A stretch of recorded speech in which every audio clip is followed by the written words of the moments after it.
Well, hello there, and welcome to episode 10 of Clear Skies Perseverance. I am your game master, Elisa Pearl, and with me are my fabulous crew. And before we begin, of course, there's announcements. And actually, I forgot that I was going to check something on Twitter before, just to see if there were, no, yes. Oh, yeah. Well, I just want to give another shout out to our sponsor, Modiphius. They have their awesome looking new game out called Dreams and Machines. And you can find out more about that on the Modiphius website. We have our referral links. Go through those links to go check out Dreams and Machines. And also, of course, as always, Star Trek Adventures content and books and things like that. So, yeah, that's the word from Modiphius. And I have some updates from Star Trek Online. I'm taking Eric's place tonight as the STO correspondent. So the Voth event starts on console tomorrow, and you can earn a Voth mech suit to stomp around in and shoot missiles and stuff. Also, Unraveled, the latest story update in STO, has been live on PC for about a week. So go ahead and investigate a Tholian mystery alongside Captain Kumarke. So that's the word with STO this week. And are there any cast announcements? Bonnie? Hello. I have to talk. It's in my contract. I don't have a contract. So hi everybody. If you haven't checked out my solo album already, please do. It's on Spotify, Amazon Music, iTunes, all of the things. Just search my name, you'll find it. For all of you on the East Coast, I am at Star Trek Long Island this weekend, May 20th and 21st. It's gonna be super, super fun. I'm doing like a reading for a bunch of kids. There's a new Star Trek Prodigy novel out, a kids book called Supernova out, and I'm doing a live reading of it for a bunch of kids as all the character voices. So that's gonna be a blast. Oh my God. I know, I'm excited. And also, June 16th is Captain Picard Day. If you're in Vegas, come to the Millennium Fandom Bar. I'll be doing a concert, a Trekkie concert for Captain Picard Day, because everyone wants to celebrate Picard. What about Janeway? Oh, I celebrate Janeway every day with my coffee. There's coffee in that nebula. There's there coffee is, in that trust bar me. in Vegas. Amazing. Thank you, I don't Bonnie. know if there is coffee in that bar in Vegas, but if there's not, they need There to change better that. be. You That's know a what? mistake on their I'm going to part. write them a message right now. Yes. They need to have like a Rectagino drink or something. Right? I mean, they accept all fandoms at this bar, but the owner is an extreme Trekkie and has a bunch of Star Trek The Experience stuff there and like set pieces, and it's pretty rad. Y'all should check it out if you're in Vegas. Very cool. What's it called again? What's this bar again? Millennium Fandom. Millennium Fandom. Instead of Okay. Millennium Falcon, it's Millennium Fandom. Okay. Next time I'm in Vegas, I will have to check that out. It's June a 16th. great bar. June 16th, y'all check out Bonnie's show. Yay. Yay. Any The other end. announcements? Caitlin? Hello. The sort of Blue Skies funny comedy mystery solving actual play that I do over on Q Times on Sunday nights, The Cases of Costa Vega. We have three episodes left. When we're pre-recording, I forget what how time goes by, but you should go back and rewatch the episode that just aired on this Sunday, in which one Sam Delev came in and played me and Drax's cousin. Right, Engelford. Engelford. Phenomenal. Everyone's name is a pun and it will never be acknowledged. It was very, very fun. It was so good. We just recorded the antepenultimate and the penultimate episodes. They're so good. Y'all, it is, even if you don't have to have watched any of the show to be able to jump in and watch it. They're all self-contained mysteries. You should go check it out. We're playing a game that I designed, and it's just been so much fun. I can't believe we're like almost to the end of it. So go check that out. All of it's on Q Times YouTube, and we are live on Sunday nights at 5 p.m. Pacific, because I know time zones. Otherwise, check out Thin Places Radio, which is a tiny 10-minute or less kind of haunted paranormal advice kind of call-in radio show. We are brief pause on episodes currently for health reasons, but there's still like 20 episodes out that you can listen to, and I love it very much, so you should check it out. Amazing. Amaze. And any other announcements? I have one. Welcome to the Blood Bar. I have a vampire interactive fiction graphic novel on the internet. You can read it. And I have 7 chapters out.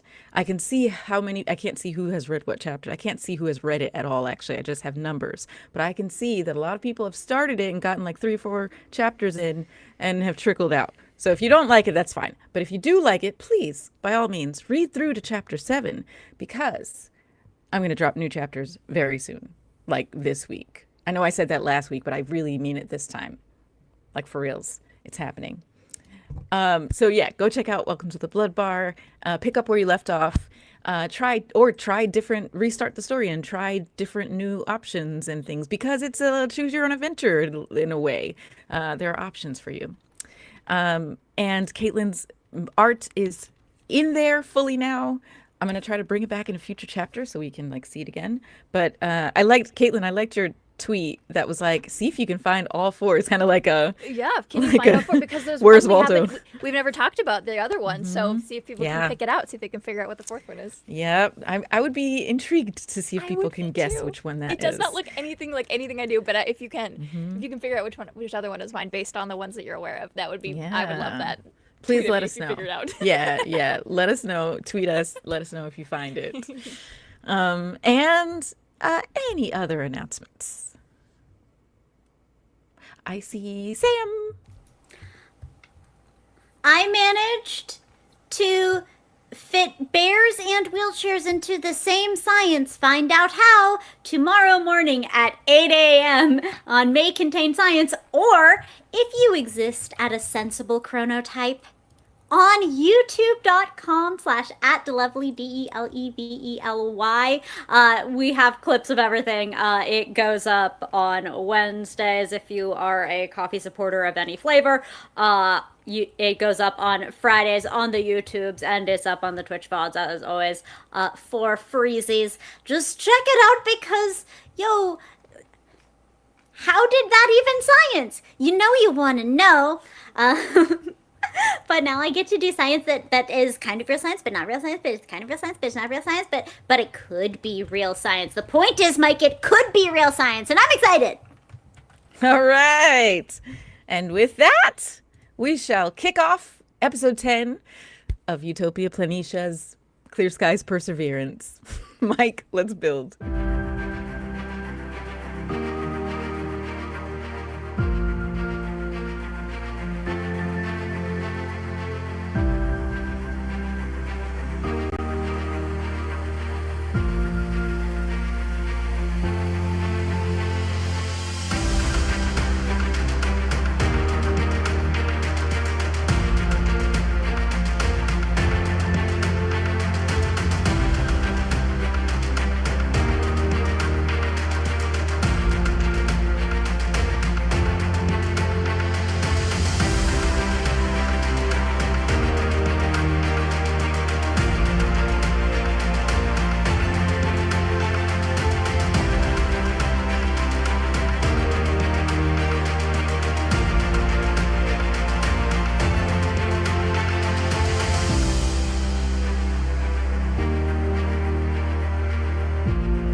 Imagine that. Oh, goodness, the things that are said right before we go live. Hey, did the captions catch that? Hey, did the captions got that? Did they? Let us know. No, Let us it know, chat. did.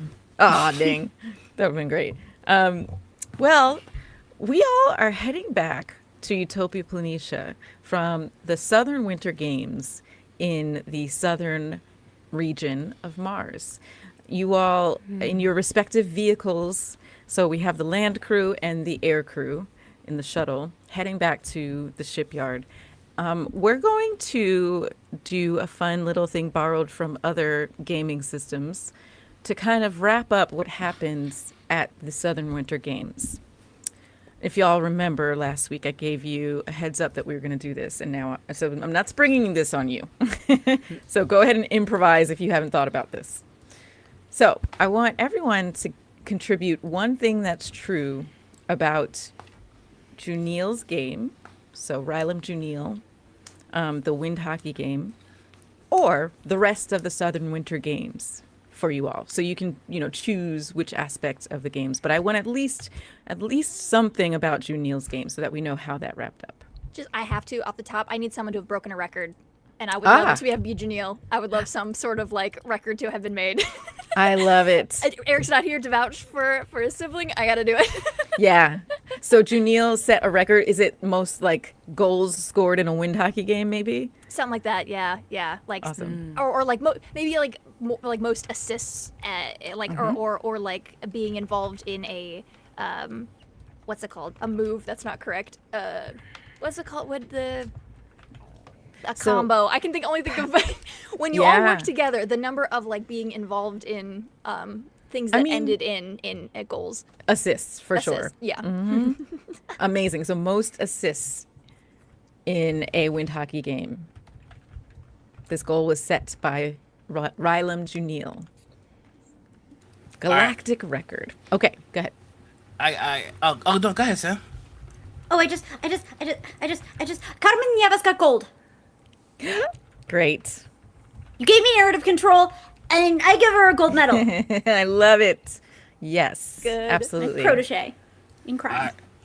I'm gonna pull a mighty duck here. Janelle's coach was not able to make it, and so to keep the team from forfeiting, Veluth stepped in with his extensive knowledge of the sport. Yes. Love it. I love it. Amazing. Love it.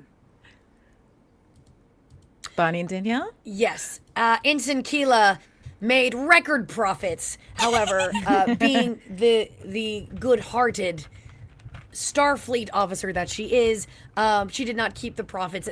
Most of it went to the Lark Sage Orphanage. Oh, that's wonderful. And a donation of Dr. Rylam as well, in his name. And also a small percentage of that went to investing in her book club. Great. Oh, And my best friend.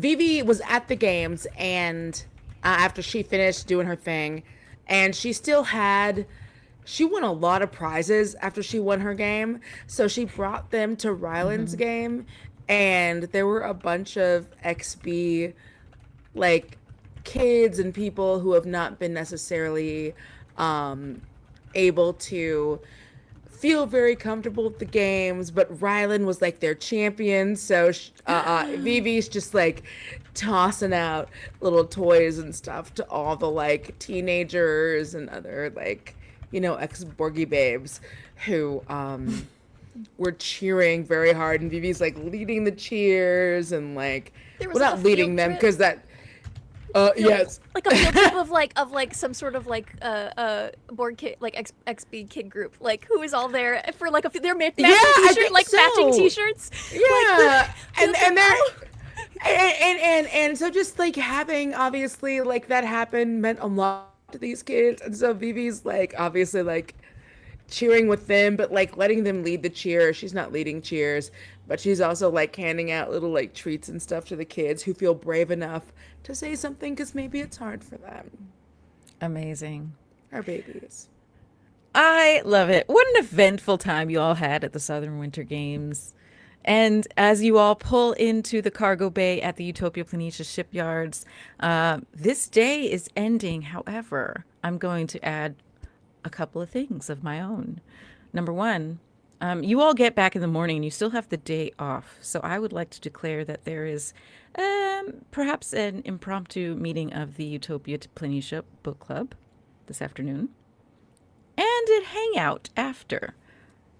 And actually, I want to cut to the hangout after. That's my game master agenda for this evening. After you all get back, get settled in, probably rest for a couple of hours as well from this trip, you all decide to meet up and in the holodeck play through another adventure of your own choosing. But we cut ahead to the recreational lounge that's in the Habitat building of Utopia Planitia shipyard. And that's where we pick up. We find this crew of travelers, of Utopia Planitia employees, both Starfleet and civilian, relaxing, perhaps with some beverages, some snacks, relaxing after both your trip and another successful book club session. So Vivi is fully coming down from her prior hallucinogens and then doing more hallucinogens. Sorry, we just really like hallucinogens. I don't know what to tell y'all. But is like chilling and hanging out, and she's like, I'm really happy we got to show all of those XP kids a good time, because as someone who lived on a planet that was not on the planet that I'm from, I know that I'm privileged, but I really enjoyed getting to make that moment for people.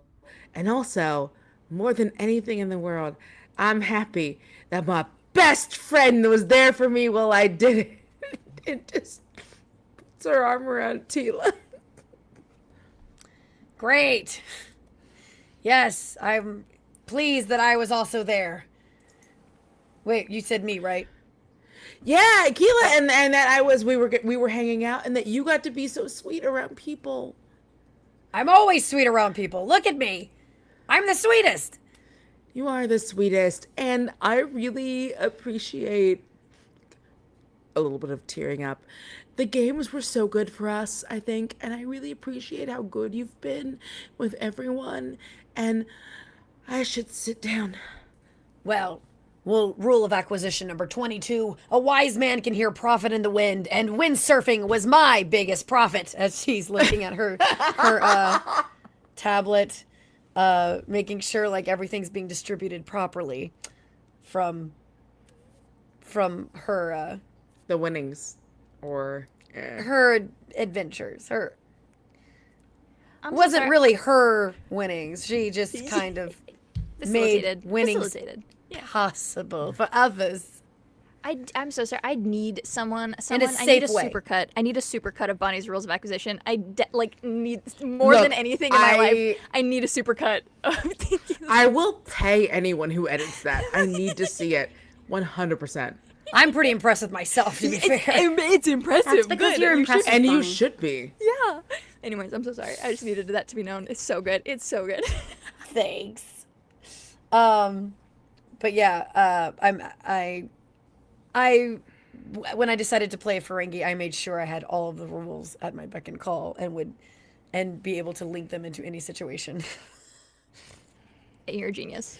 Yeah. Can we use that on Black Twitter? Nope, we'll talk later. That's a different conversation. Go. Some of them I cannot use in a Twitch setting without getting in trouble, because some of those rules are Ferengi. Ferengi. Exactly. Ferengi. But yes, Keela was very pleased with the outcome of everything, and actually very impressed with Vivi, and has a new respect for Vivi and her physical prowess and athleticisms. Athleticisms. Perfect. So Vivi has been like, people like know Vivi for being like, oh, I like Off-White, I like other things. I am someone who loves design and everything, but I feel like Vivi, because of her upbringing, like around, like, you know, being like the ambassador's daughter, but raised on Earth where like maybe a lot of people didn't understand her, and it forced her to become this thing so she would feel like popular and understood. Like Vivi feels Keela in like a real way, where it's like Keela's the only person who like tells Vivi the truth about how they feel about her. Absolutely. Life is too short to be dealing in lies, to be fair. Yeah, and so Vivi is very much like, I want to be around you all the time. I want you to always tell me the truth. Let's not get overwhelmed by personal feelings of being around each other all the time, I feel like there is a time and a place for everything. Meaning, Keela loves Vivi, but is also like, all the time? Really? Is that? Yeah, in the back of and her Vivi, mind? and part of like the Earth, the Kiwi, and because you know, didn't y'all be like we like to get high, and so we're just like, I your head radiates gold, and your heart radiates sound, and your Platinum. mouth radiates light. Platinum. Oh, keep going. I'll get it right eventually. And so yes, every time Keela's like, "Hey, can we like sit down? You don't have to be on hallucinogens all the time." Vivi's like, "You don't see the oh yeah, I know you're right. This is really inappropriate. There are children around." I will say this, Vivi. When it comes to your competition this weekend, rule of acquisition number 21: never place friendship above profit. However, in this case and scenario, your friendship was the profit, and I thank you for it. Yeah, and then Vivi just melts into a puddle in the way that she actually thinks she's a puddle on the ground, and she's like, "My legs, little feet, one day I'm in." All right. Maybe we should go back to sickbay. No. And then that's when Vivi's like, "No, I'm good. I'm fine. I was just having like a." It's a spiritual moment for us. So when we were having a moment, I tapped into it, but we're also able to metabolize it very quickly. So it's totally fun. Couple of things about this lounge, by the way. While this conversation is happening, I want to just give a little bit more detail as to where you are. So imagine 10 forward, but a bigger, more open space.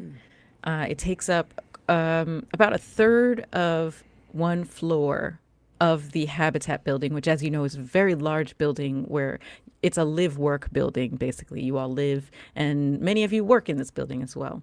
But this lounge is somewhere where all types of Utopia Planitia denizens will be passing through. The civilian workers, the Starfleet workers, and their families as well. So this time of day, I'm going to say it's probably like 5 p.m. and people are getting off of their first shifts of the day. And so, yeah, it's a bit busy in the lounge right now. Ty, actually, everyone, go ahead and roll a perception check. Just kidding. I was about to say, what? It basically is a perception check. It's going to be insight, and then you can use your core discipline, whatever applies to you. Oh, crime and What's the difficulty? Difficulty is going to be, let's make it 2. So basically, you need a crit. You're not necessarily. I just got 2 gotta roll by two not dice. really having. Oh, that's right. You roll 2. I'm a dum dum. Yes. I'm Hey, a, I'll fight you. Don't talk about our friend like that. doesn't matter. Okay. Okay, so I see two successes, Ty and Of Veluth. course. Oh, all right, great. We have 3 people succeeding. Bank all those extra momentum. I think maybe All of it, just all of Kaz it. has one. I got Some of mine. them- yeah, left over. Keela has the 2 successes. Vivi, how you doing? God awful. An 11 and a 20. Okay, that's interesting. I will bank that threat. We got one momentum from Toba. All right, 1 momentum, 1 threat. I think that was a successful roll. Balance in the For universe. you. For me. Hey, y'all got a momentum. Well, if Vivi is high, it would make sense that she wouldn't see what's That's about to true. happen. That is true.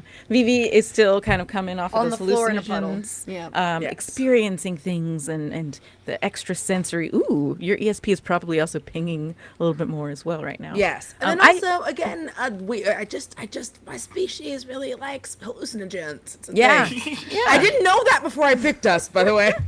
I love when you do, when you do like the information dive on Star Trek Yeah. species and you're like, oh snap, that's a thing. Okay. I haven't even done big face yet, so. I know. Oh my God. Okay, so Vivi I'll say also that you especially are thinking about how in the Utopia Planitia book club on the holodeck, first of all, we haven't even talked about Entitina. That was something we discussed before where Oh. Ty and Vivi were going to incorporate Entitina into the holodeck. So that is in process. And you just came from that session and you're just kind of vibing on like, whoa, Entitina and the holodeck. What an amazing combination. And also I'm still on hallucinogens a little bit. So that's where your mind is right now. Perfect. The rest of you, though, as Vivi is just talking about Entitina and the holodeck and other things, you all pick up bits of conversation in the loungy area adjacent to you. Two Starfleet officers who, Veluth especially, you would recognize these people. I'm going to pull up their names in just a moment, but I'll tell you the drips and drabs of conversation you start to hear. Ty, with your successes, you were using science, yes? Insight science? Yes. So the parts of the conversation you heard were about an autopsy being performed here in Utopia Planitia. And talking about some you hear genetic engineering perhaps is mentioned as they're talking about this body. Veluth. Oh, sorry, I'm so sorry I don't have the names pulled up, but I'll keep stalling No as worries. I pull them up. Kaz. You hear that, let's see. Actually, I'm going to go to Keela next. Yes, I used security. Of course. Keela, your ears perk up because you notice they're saying that they found this body, but it wasn't a Starfleet officer. It wasn't a known employee or a visitor on the logs. This is a body of someone who, for all intents and purposes, should not have been at Utopia Planitia. Wait, there's a dead body that's been found, and me, the head of part of security, has not heard about this. As you're sitting here, you're overhearing this from the people sitting next to you in the lounge. We did just So get yeah, that. We you- have not been My on little shift. You haven't- ears are like you haven't been on shift yet. radars right now. You haven't gotten any messages about this yet, officially. And Kaz, what you noticed from the conversation is where the bodies were found.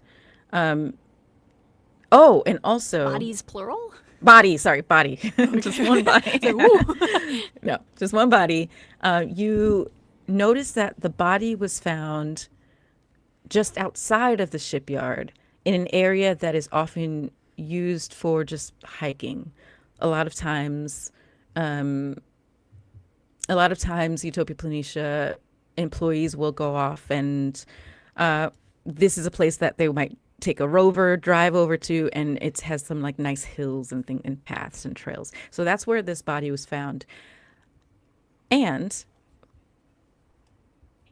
discuss while I look up those names. Veluth, I haven't forgotten you. I'll get back to you in a moment. Bodies, because each of us is learning about a separate body. Right? That's right. I mean, yeah. It's one body. There are 8 that were found, and everyone's talking about it. No. I do have to imagine that this book club was unbearably uncomfortable for Yeah. anybody who Why, was. why would you possibly say that?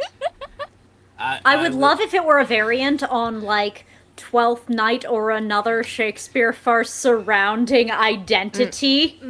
Oh yes, That Oh, just yeah. feels good and right. Yeah. Yeah, Especially since, Ty designs these.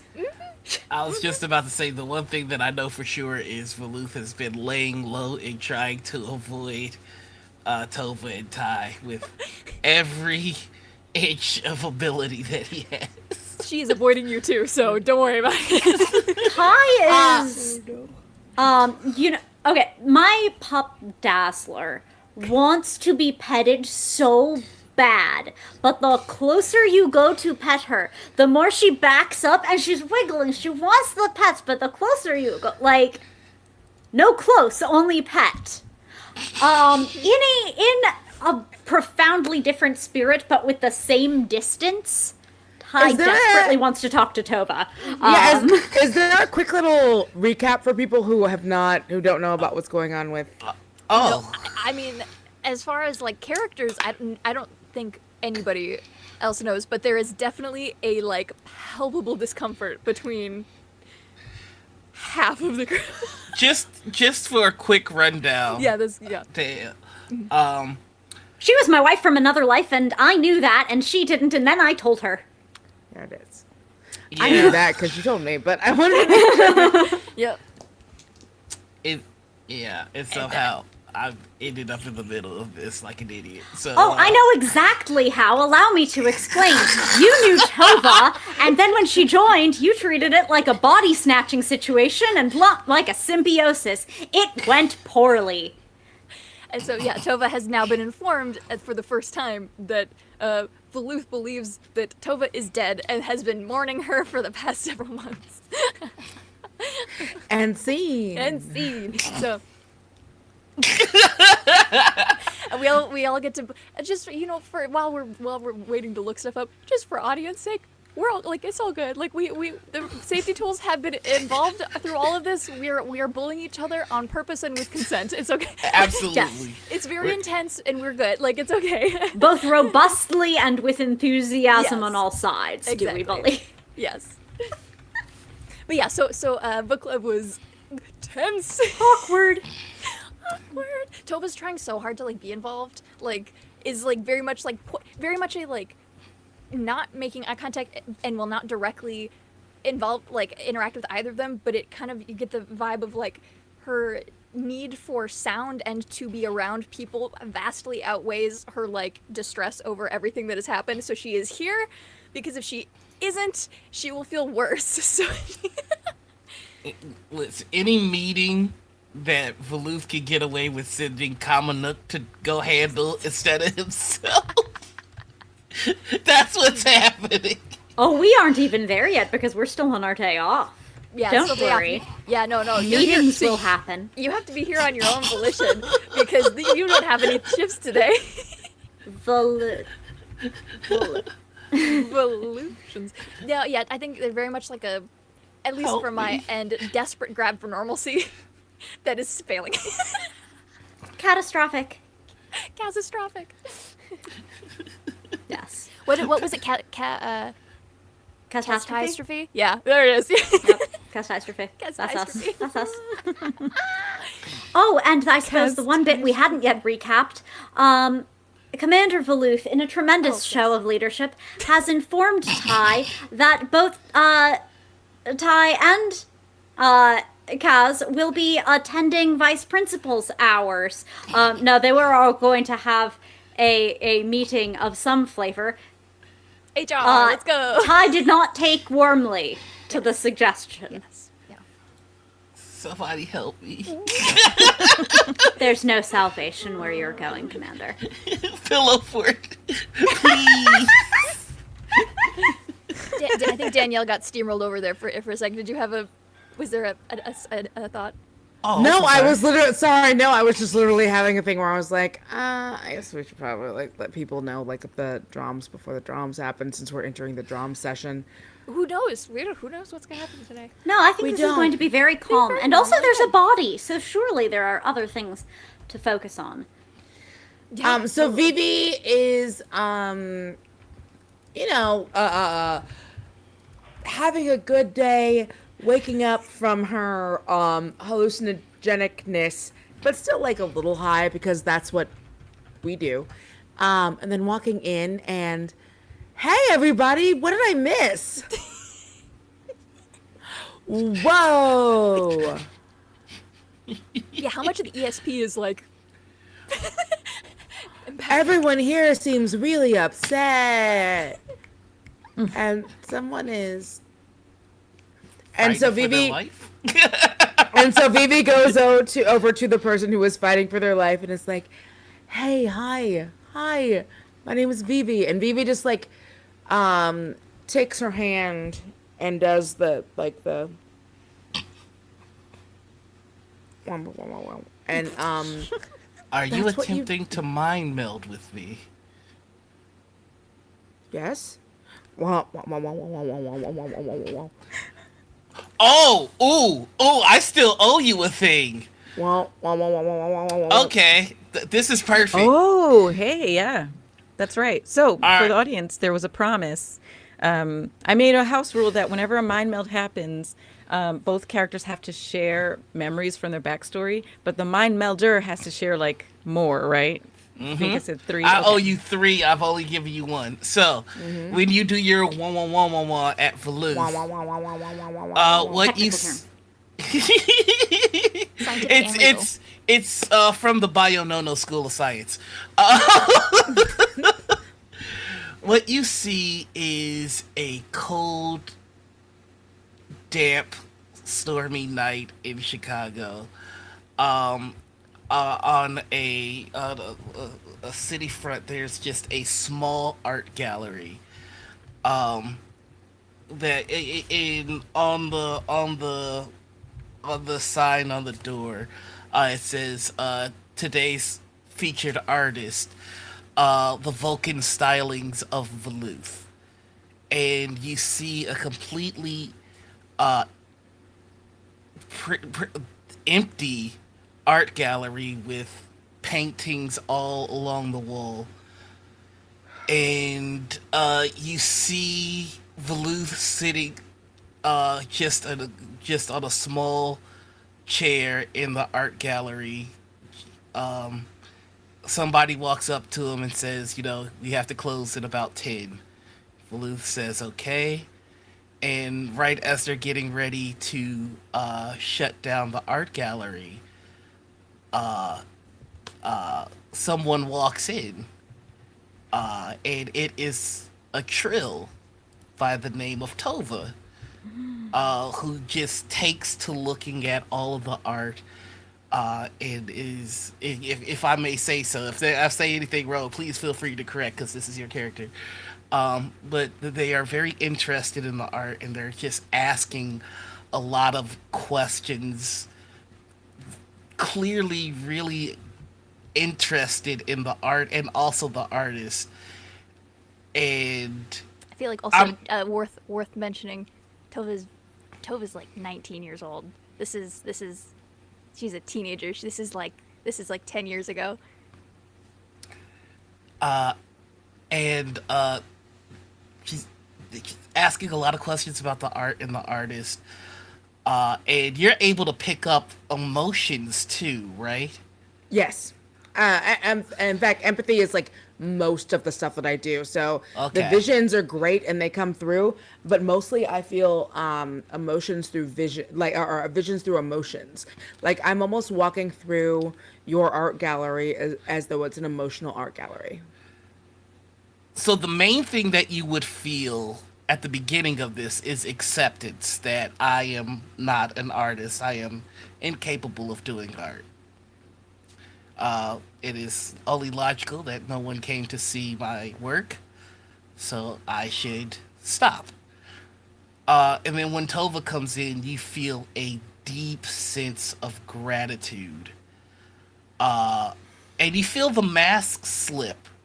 And I think the biggest revelation that you might discover is that Veluth feels everything to the same capacity that a human does. He just plays it down. And so there's that excitement and gratitude when he talks to Tova about his art. And from there, you just feel a very tight friendship. And I'm going to say it fast forwards to a day where Veluth gets a message that Tova has been accepted for the joining. And then you would feel a crushing sadness, anger, and then that same acceptance that they felt when they decided that they could no longer do art. And you feel the moment that Veluth makes the decision that Tova is being killed for Cass. And that's where it stops.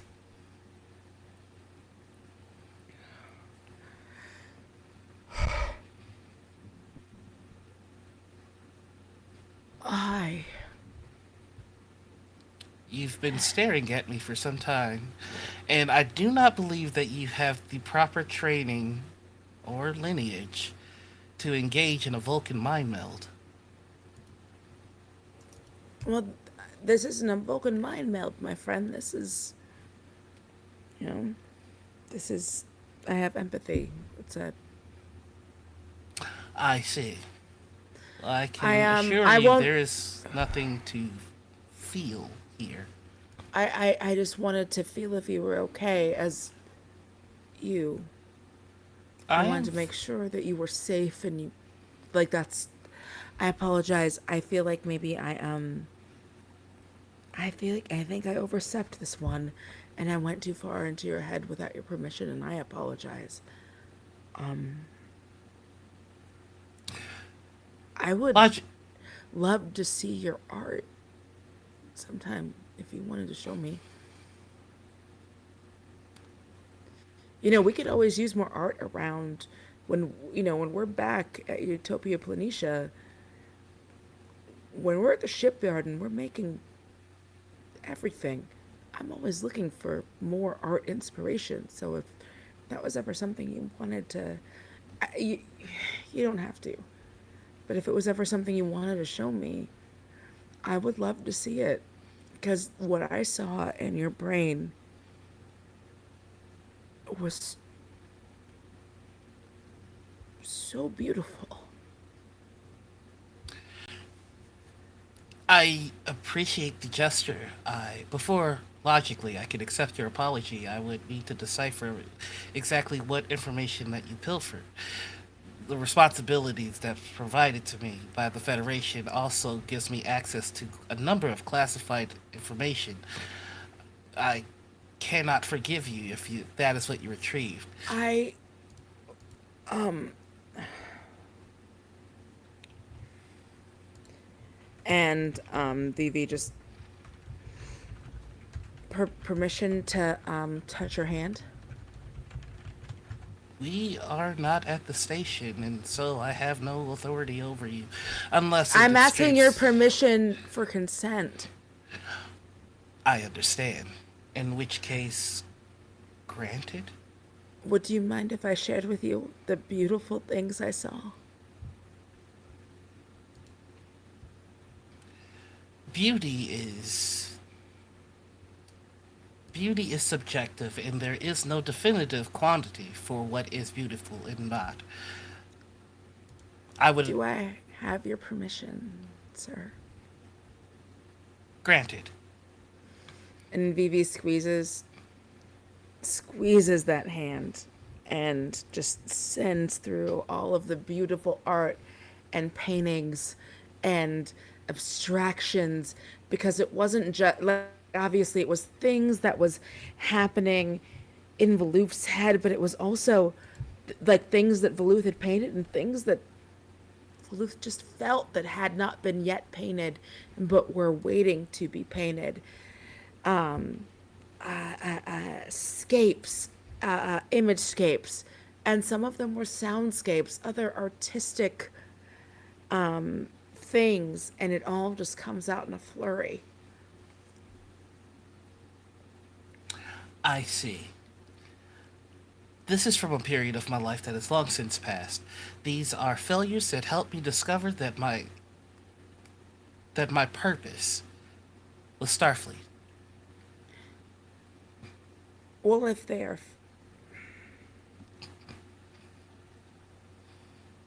There is no failure condition. Ty is over making some tea, trying to give them a little bit of privacy for the moment, but at the description of artist failure, they can't help but cut in. Lovely to see you, Ty. Well, I agree that art is in fact subjective. There are those that have spent their life mastering the craft of research, study, and evaluation. I have had my work analyzed by these experts, and it has been found lacking. Are you interested in the list of similarly evaluated artists who found acclaim either later in the course of their careers or posthumously. I would be happy to collate you an interstellar assortment.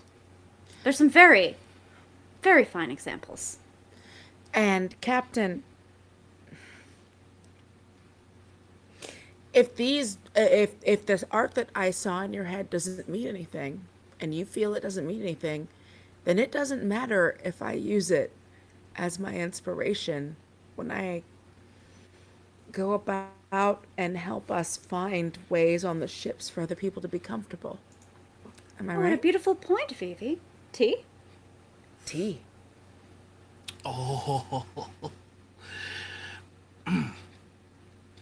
while that would be feasible, unfortunately, many of the pieces that you may have seen in my mind have been since destroyed as they were no longer fit for purpose. Well, I feel as though we have time for recreation. And so if you were able at some time to come and help me use those ideas and that inspiration to maybe even on just a little and Vivi's like, here's like a little like note card, design something here or put something up on the holodeck that I could use, then we could use those in our inspiration to design other ships. Am I correct, sir? Potentially. Unfortunately, with salvaging the Bevel, working on the Ross, initiating the procedure of getting Instantina integrated into the holodeck, along with a myriad of other responsibilities, I simply will not have the time. I can see, however, about reaching out to Starfleet to commission a professional artist. I'm a professional artist. I don't know if you know this, but I did not just study interior design. I came to Starfleet because I believe in the mission. I've studied engineering. I've studied other things. Everyone makes the assumption because I work on interior design that that's all I do. I my designs have to be designs much like early in when Earth began flying and doing airplanes.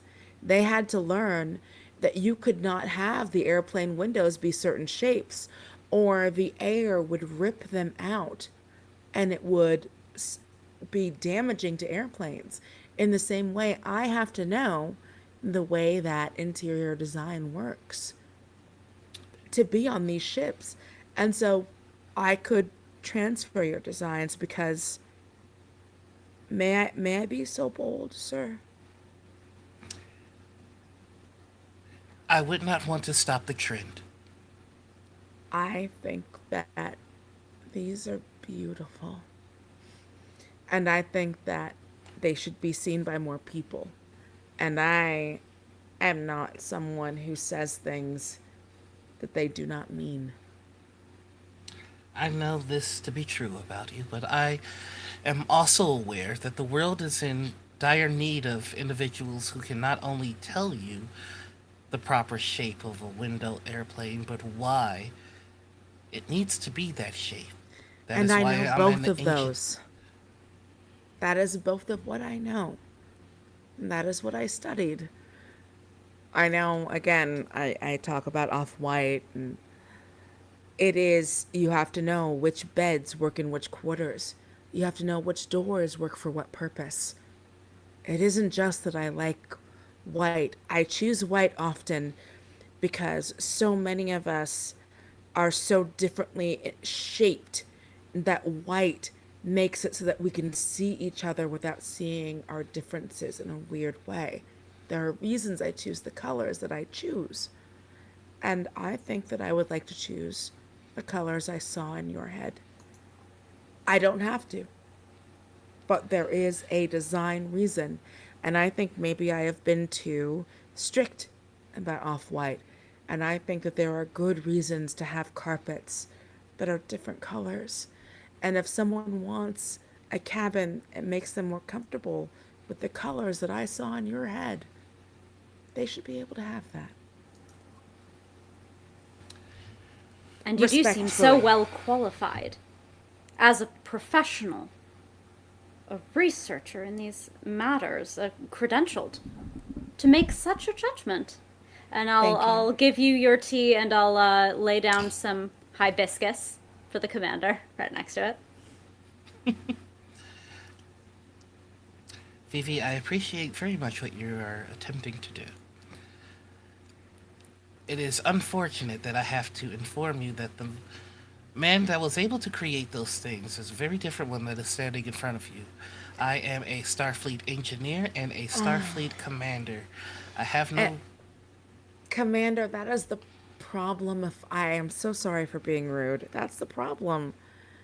You think that I'm doing this as a friendship. I'm doing this because they're amazing designs, and I know that they will make people feel amazing. And I would have accepted those from anyone in any ship or in any shipyard in the entire galaxy. I was just lucky that it happened to be your head I saw them in. I am not... Oh. I am not an artist, Vivi. I am a Starfleet commander and an engineer, and a very fine one at that. Yes, you are. If we are to put designs in a ship, it should be by the deft hand of a master, and not a rank amateur. Well, when I put designs in the ship, they will be by the deft hand of a master. I promise you, Commander. Thank you, Vivi. If it's all the same, I would very much like to get on with getting an early start on catching up on my responsibilities. Question. Mm-hmm. Was that a flashback? Or are you still in the lounge? I'm still in the lounge. Can we pop it right before we heard the thing we Thank overheard? you. Okay, that's what I was Does that wondering. work temporally for everyone? It does. So let's say this. Veluth, you stand up. Oh, go ahead. I was gonna say I don't think that Tova was there for this. So I think she is after that has happened. She is sitting down with her Perfect. like sandwich. I think that's how I will implement So myself back to that. Kaz sits down with the sandwich. Veluth, you stand up, about to excuse yourself for the night. That's when you all overhear bits of the Perfect. conversation. And so I told you all, those of you who succeeded, except for Veluth, what you heard. So just to recap, combining what the three of you heard that, and by the way, the reason why this was difficult too is because they're not speaking very loudly. Yeah. They're speaking under their breaths. They're trying to be a bit private in this conversation. But I think this awkward silence that happens after this moment leaves you all open to overhear Trying this to focus on conversation. anything but the other Yeah. people at the table. Yeah, it's poor timing for these two people having a private conversation because you all are looking for something else. It's like trying to let one rip in class right when everything's quiet. Exactly. Like Or a like when silent the burp was music, like, "Ugh," and it's like, no, everyone heard that. yeah, when the music gets turned down and you're yelling, like it's that kind of thing. So, you all overheard that there was a corpse found near a hiking area outside Utopia Planitia. That's what you noticed from the conversation, Kaz. The corpse showed signs of genetic modification. That was what Ty picked up on. And Keela, oh, we're missing a Keela. Well, her believe the internet Bonnie's dropped out. went down. Oh, Or the computer, yeah. the computer's Right. having oh no. is Okay. restarting Yeah. and struggling. Oh, now. okay. All right. Yeah. Hopefully we'll get her back. Well, what Keela overheard was that this is a person who was not in any logs, not an employee, not meant to be on Utopia Planitia or perhaps even on Mars. And those are the snippets the three of you heard. Veluth, you notice that everyone's attention has now gone to this conversation. No one looks over, but you're very close to these people and you notice where their attention has gone. So when you tune into the conversation, first of all, you do look over because you recognize their voices. As a commander, you know probably a lot more people than everyone else sitting here who work in their own departments. You recognize these as two people who have been important over the past several years at Utopia Planitia. Lieutenant Commander Wetu, a human engineer, and Lieutenant Elios, a Deltan. Oh, what's the lieutenant commander's name again? Lieutenant Commander Wetu, Whetu, and then Lieutenant Elios, Elyos. Okay. So you know these two. First of all, they're both in engineering. They've been working at Utopia Planitia for several years. And at one point, they actually had a kind of newsletter that they were writing to keep people kind of updated on what was going on in Utopia Planitia. They since have gotten promotions and they work on different projects, but they're still good friends. And they're sitting here talking about this news that they both got today. Okay. I think this is just the saving grace that Veluth needed, because when he got up, it's almost like he's storming out. So that gives him enough time to take that breath and walk over to get to them. I couldn't help but overhear your conversation. Apologies for the eavesdropping. Commander, I'm so sorry. Were we talking loud? I didn't realize. Not very. But I was able to hear it nonetheless. There is a body. Is this what I am to understand? Yes. Has the body been identified? We just got an initial report. You probably have that report too in your messages.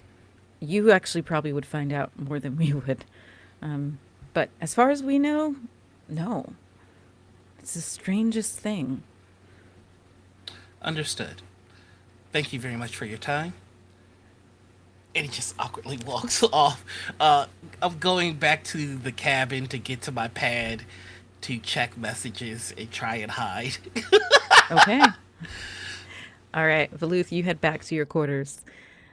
What does everyone else do sitting here in the lounge? Did you hear that?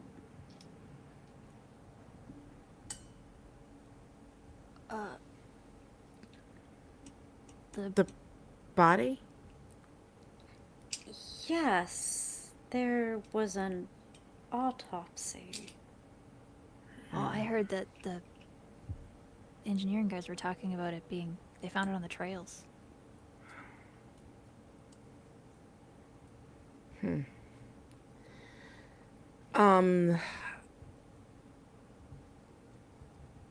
I guess. And Vivi's very much like, she's got a battery in her back now, and she's like, I've been climbing all day, and I was trying to, like, I felt bad because I was trying to be a person, and it didn't work. And so Vivi's like, okay, well, maybe, if there's already a body here, were there any witnesses? I don't know. We don't know yet, do we? If Keela is still here, or if we would like to, I don't know if we want to instantiate her in the scene still while Bonnie Sure. is Yeah. back. I mean, Keela could probably find out pretty quick. On it! She already has her pad pulled up and is doing a search. I will roll for Bonnie. Yeah. Roll to Bonnie. I love you, Mom. Okay. So let's see. Yeah. Okay. Oh yeah. Huh. Okay, that was almost a crit, but 2 successes on that. Bank of momentum. And Keela, after a few moments of tapping away at her pad, says, "I've got it. Yeah. Whoa. That is. Do you remember what a herald is, everyone? From the Iconian Wars? Because that's what they found in the desert." Oh, I thought you were talking about improv exercises. That makes more sense and is also way more stressful.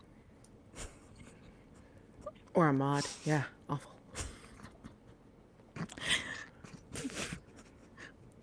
And Keela. So I will use Keela to help give you this information. You all would recognize the name Harold, not Harold. Harold. No, it's great. It's great. It made me giggle. Harold. So you all also would know that 4 years ago, in 2410, the Iconian War happened. It was several months long. It was so quick, so brutal. So many people died. And the Iconians were this very powerful, ancient race of aliens who, long story short, were out seeking revenge and wanted to take over the quadrant. They were wronged in the ancient past. They took a millennia to plot their revenge and to take over and become the masters of this quadrant. Several months into the war, they decided to make peace terms and cut their losses and leave. So you all have spent the better part of the past 4 years on Utopia Planitia cleaning up from that war, the Iconian War, and also slowly adjusting to the new timeline of ship productions in this post-war period. During the war, there was a ramping up. We've mentioned this at the very beginning of our campaign. There was a ramping up during war times of warships. And this war happened and ended so fast that it took a few years for everyone to kind of be like, okay, so we're not in war anymore? Are we sure? Are we sure we don't want more warships? And finally, the bureaucracy of Starship production and Utopia Planitia was like, okay, we can now make science ships again. We can calm down on the warships. So that's what the past 4 years have been like on Utopia Planitia. You all would have experienced this as employees here. Now back to the Heralds. Who are they? So the Iconians, most of their race was wiped out a long time ago. Like, I'm talking hundreds of thousands of years ago. 12 of them remained, and they're very long-lived. They live like a millennia. These 12 Iconians were the ones who came in to this quadrant and tried to wreck everybody and take over. But the 12 had been sowing discord and seeds of mistrust among different people. They basically caused a bunch of wars and things that we know now, which I won't spoil that lore, but things that we know in Star Trek lore were caused by these people. So they got people on their side by like convincing them to join their cause in that way. Another way that they built their troops was to breed them genetically. And one of the first known species of bred troops by the Iaconians were called the Heralds. So that's what this corpse appears to be. It appears to be a herald, and it was found in the desert just outside of Utopia Planitia. So Keela, as you all get that lore dump and are remembering this, because your characters already knew this, Keela is looking through, it was a herald? Whoa, get this. It's only been dead for 6 months. That can't be right, right? No. 6 months? That's what the autopsy report says, 6 months. Why hasn't anyone found it then? I don't know. It was buried, I guess. It was found under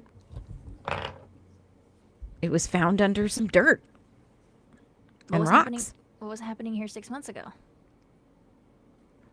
Ships, probably, but like anything in particular? I can tell you what wasn't happening 6 months ago. The Iconian War. That was 4 years ago. Why would a herald be here? They took them all with them when they left. I need Or to they look at should that have. body. I might be able to figure out what is going on here, whether it was here the whole time or elsewhere. It should be in the med bay. That's the only place equipped to do an autopsy. That's exactly where it is. Are there any other bodies, or was that the only body? That's the only one I'm seeing in this report. Okay. How many more do you need?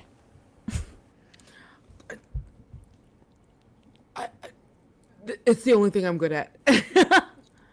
Alive people, not bodies. Maybe both.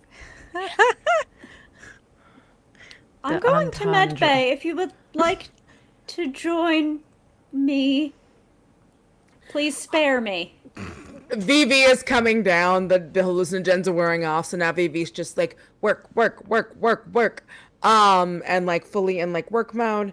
Wants to go into med bay, and mostly the reason that Vivi wanted to go to see where the crash site was, because with her empathy, Vivi can like wake people up and see if they're okay, kind of do some EMT stuff.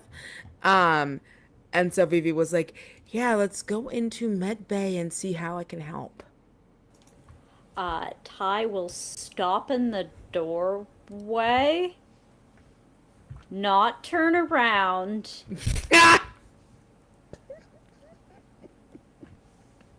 Naturally, you were invited as well, of course, if you're curious. And walk. Walk, walk. I am curious. Still a little high. And then walks behind. Okay. Kaz is gonna finish her sandwich. Okay. So we leave Kaz. I think I will leave Keela with Kaz as well. Cool. And so we have 2 more party members now departing to find out things, heading to Med Bay. Ty and Vivi, you head to Med Bay. You arrive at Med Bay. Doors open, shh, and you see the second shift kind of coming in and setting up, while the first shift, a couple of people have already signed out for the day. You pass them on your way in. Some of the nurses are checking in on patients. One last check before they get off shift. And you see at the back of the room, as always, the desk belonging to the station chief medical officer, Dr. Urza Nur, Saurian woman, half Saurian, half human woman. And she is sitting at her desk, and she appears to be doing some work. Insight check. The people in the med bay, how many of them are how many of them are in the med bay, and how many of them are kind of looking awake, kind of not looking awake? Yeah, you don't need to roll for that. I would say, you mean like the patients, just the Yes. patients? Okay, there's 30 beds in this med bay, and I would say it's about a third full, so there's about 10 patients. Well, you just gave a big lore dump, Keela. I'll drop it in, or if any, it's okay. Yeah, we're glad to have you back. I can It's just, all right. You dumped lore everywhere, but we can clean it up. My computer broke. I'm so sorry. I'm back now. Here, I'm dumping the lore dump into Okay. Discord so you can catch up. Yes, obviously I knew all of this and told you all of this in a very intelligent way. You're very smart. And then Yes, Vivi and Ty went to Medbay, and Kaz and Keela are still in the lounge. So. Yeah. So Vivi, I guess, goes around and like tries to use her empathy to see like who in the med bay is being actively treated with like all of the science, and see if maybe she can use her empathy without being super intrusive, and discover who in the med bay would prefer Vivi's holistic healing. Oh, okay. I'm a healer. I told y'all. Yeah, go ahead and let's make this an insight medicine check. And I'm also going to roll on my end to see which of these patients. See, that's why I was like, I gotta ask. All right, first one. 2, baby! All right. Second, That's a crit. an 18. But the 2! The 2. So that was 2. Difficulty was going to be 2. So there you go. And let me just roll. Okay. So let me just pull up some names here from my trusty name generator, stoacademy.com. Thank you for making a name generator for Star Trek characters. And also Make a name for yourself with name generators. I'm gonna say I love one of my favorite races. I'm just gonna pick a name randomly. Oh, that's a nice name. Okay. Yeah, you walk over to a Jem Hadar. Now, did we lose I think Vivi? just camera off for a sec. You can only Okay. No, got I'm it. here. Sorry. Again, the thing that I'm dealing with. It's fine. It's okay. It's totally Yeah, fine. yeah. So you all see Vivi, and jump in when you can, but I'll just describe until you can join us. You all see Vivi head over to one of the med bay beds, and there is a gem hadar. So, and more lore dumping. Now, the gem hadar, for those who may not know or need reminding, the gem hadar are a race of very like strong aliens from the Delta Quadrant who were taken over by the changelings and the Dominion, and they became their foot soldiers. They were their army, and unfortunately, they had like addiction to this substance that kept them in subjugation. Long story short, watch DS9. But That's Post- just a regular thing for everyone. You should just watch DS9. you should It's watch amazing. DS9. Oh my god! But post all of that, post the Dominion Wars, there are lots of Jem'Hadar out in the world who are living their own lives now. They have been liberated. They are just doing their thing. So this Jem'Hadar in a Starfleet uniform is on one of the med bays and seems to have some type of injury that's being healed on their lower extremities. And so he is awake. And yeah, you have a feeling that maybe this person would be receptive to and maybe wanting some type of alternative healing as well. So I walk over. I kind of like do the youth pastor stance right next to him. Hi, my name is Vivi. What's your name? Hi, I'm Taurus Akiza. Hello, Taurus Akiza. So I wanted to ask permission. I think that I could help you with my healing abilities, but I wanted to ask because some people prefer like science, and my healing abilities definitely come from holisticness. But not in the way that I'm going to ask you to eat weird oil. Oh, what did you have in mind? Well, my holistic healing comes from my empathy. So you would have to open your mind to me, and I will be as in your mind or as out of your mind as you feel comfortable with. But you just have to at least open it up enough for me to travel into your synaptic nerves and see what I can do throughout the rest of your body. And then also I'm totally gonna like light some stuff and like maybe hit you with some lavender. You see Taurus Akiza's eyes just kind of widen as you continue to explain this, and a small smile takes over his face, and he says, well, that sounds more interesting than just whatever they've been doing here. Hi, I know you from somewhere, right? I'm not sure. Let me sit down. And then Vivi sits, and then may I grab your hand? And he offers his hand. And Vivi grabs the hand and like the double clasp, and then raises his hand from like her head, her nose, her mouth, just kind of like, and then breathes in, and then when she breathes out, this is divergent, but eyes go wide, big face. Big face of just like, I'm using my powers. Y'all should look up what we look like when we have a big face. Denobulan big face. Denobulan big face. It's real big.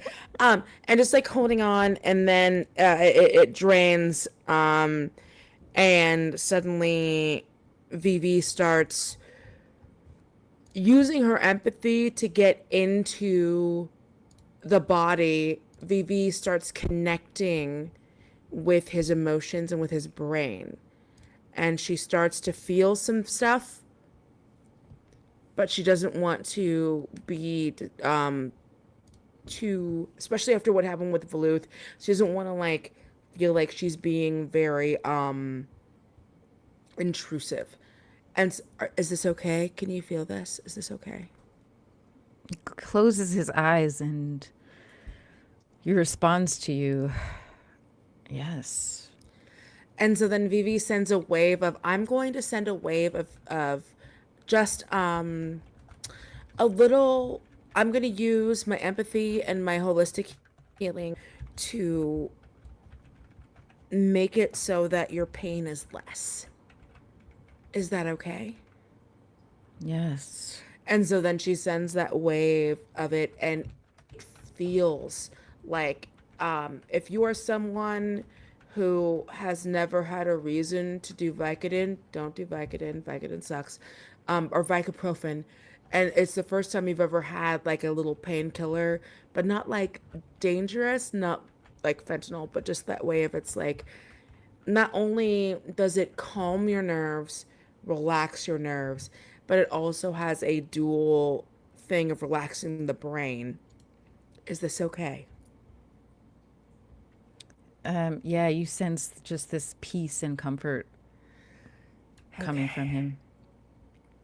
But also, yeah, I want verbal consent. And so then I start asking as I'm like, okay, so what's gonna happen is now I'm gonna find and search for the injury. And Vivi starts finding and searching around. And I'm sorry, the injury was in the gut area, It was actually the lower extremities. So, the lower extremities. yeah, it was like bad, really bad bruising on and among the legs, on his legs. Perfect. Not perfect, but Vivi looks and says, I'm going to talk you through this because this is the way that my holistic healing works. I want you to feel the feeling I am sending through your toes. Do you feel that? I feel it. And then I'm going to move that feeling up through your calves and through your extremities. And what I need you to do is in your brain, I'm going to send you a signal that relaxes your toes. It's going to feel as though your toes are melting off of your body and your bones and joints are expanding, inflating, and letting go. And Vivi does that until it goes all the way through the extremities that are a problem. And that is, that's not Vivi, that's a cat. Those are my cats getting their feet. But so, Vivi keeps saying, going through every joint individually, imagine your pinky toe, imagine the flesh melting off and the bones and the joints expanding and deflating until it deflates and it relaxes. And she goes through all of that until it goes up through where the injury is. And then now you let it go. And then that is her. Yeah, you're going to make me roll. Why wouldn't you? Why wouldn't you? I mean, you have a holistic healing focus. I know. Don't you want to roll? I do want to roll. Okay, so this is going to be presence medicine. Oh, jeez. Okay. Difficulty 2. You have your holistic. 2! You can't see it. It's 2. Oh, I will literally screenshot it right now. 2. Okay. Amazing.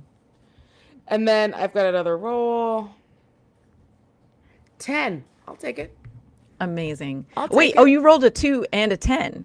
I'll take it. That's 3 successes. Bank 1 momentum, everyone. That is what I am saying, babies. All right. And yeah, your holistic healing made that 2 a crit. So, yeah, again, with your just tapping into your empathy and tapping into this talent you have for holistic healing, not talent, mechanically focus, you guide him through this process of kind of like flooding each part of his legs and feet and every joint with this like healing energy. And after a few moments of doing this, he opens his eyes and he says, that was incredible. How are you feeling? He says, I feel almost good as new. And a nurse comes over who's starting their shift, checks the The medical scanners curiously, that's strange. Takes out a medical tricorder, scans Taurus's legs, and says, "Wow, well, you've really moved up in your healing. We were going to have to do another pass at the healing for you, but it seems like you're healing much quicker than we thought. You might not need it after all." Well done, everyone. And Vivi kind of is like, thank you so much for letting me help. It actually makes me feel really good to help people. So The nurse looks at you and says, what? And Taurus says, "You all should have her work in the med bay because whatever she just did, I feel great. I feel like I can be discharged, actually." And he starts to get up from the med bay. The nurse is like, "No, no, no, no, no." And he just stands up, stretches out his legs, does some like kicks. He says, "Yeah, I feel like I can get back out there." yeah, no, I I do this when necessary, but mostly I like help make sure that the ships that we design don't murder people. Oh, well, I'm actually a shuttle pilot. Oh, So thank you for your work. thank you. I'm the reason you don't get sucked out all of your windows. That's great. I appreciate it. Thank you. And then she turns back to him. Hey, but you're gonna be okay. Yeah, I'm gonna be more than okay. And seriously, if you ever want to like do that again, I'd be willing to do that. Maybe, yeah. I mean, I just Like- think it would be good for just general healing and Well, I mean, wellness. I think that like if maybe like you need that as like a general PT and you don't really like trust doctors and you wanted to just like have someone help you with your physical therapy, I would like help you with that. I would love that. Yeah. No offense, doc. And the nurse says, "No, none taken." But so yeah, and then Vivi shakes the hand and then is like kind of shy, and looks around the rest of the med bay and tries to feel if anyone in there, but to see if anyone in there wants some kind of holistic healing that isn't super science based. So Vivi turns and looks for the next patient while Ty, what are you doing during this? I can't bluff my way around it. I am going to have to talk to the chief medical officer for this. Unfortunate, but here we are. Doctor. All right. So, actually, I'm so sorry. Hold that thought because when we return from our break, we will pick right back up here with Ty approaching the CMO of the station. So, everybody, come back to us in 10 minutes and we will return with the last half of episode 10 of Clear Skies Perseverance. As you enter the cave, the darkness envelops you. I have dark vision. They say at level 20 you become a god, but I'm gonna do it by 17. Oh, sad little DM can't remember her stupid NPC names. No more inter-party romance. I don't know what that means. Can I get a slice of that? I can't hear you. Just one slice. Yeah, I'm actually done. I see a whole pizza right there. Viola, what do you do? I don't even complain when you leave your Legos everywhere for me to step on. Avatar: The Last Airbender isn't an anime. So you're a sex worker? I'm an actor. Why didn't you say you were low on HP? I hope you freeze to death waiting in line for Hall H. What can I say? It's got drama. It's got intrigue. Go! It's got pathos. How could I refuse? That's what you take from this? I'm sorry. What the fuck is an owlbear?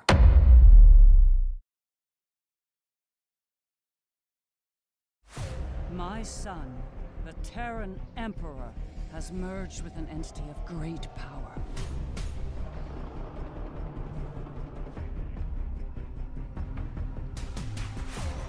As a Terran, conquest is a way of life, but he has gone too far.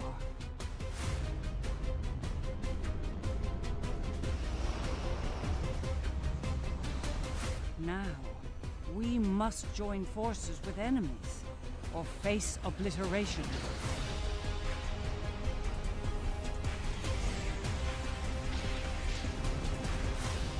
I want to bring him back from this, but I'll do what I must to stop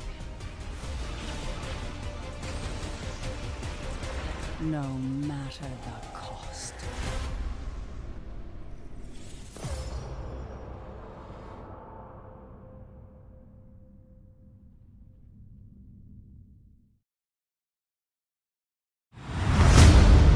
Menzo Baranzan is a prison. I am fortunate to have escaped. It is my hope that someday this place can be cast open, its citizens freed from their captor. Luth is a demoness, a destroyer, a plague upon the world, with her loyalist scum following her ways of chaos and ruin into the depths of the abyss itself. I think the blaspheme are righteous in their cause, and the loyalists are not. If war comes, I will be on the right side of it. Some fear war will soon envelop Menzo Baranzan. For me, the war has already begun.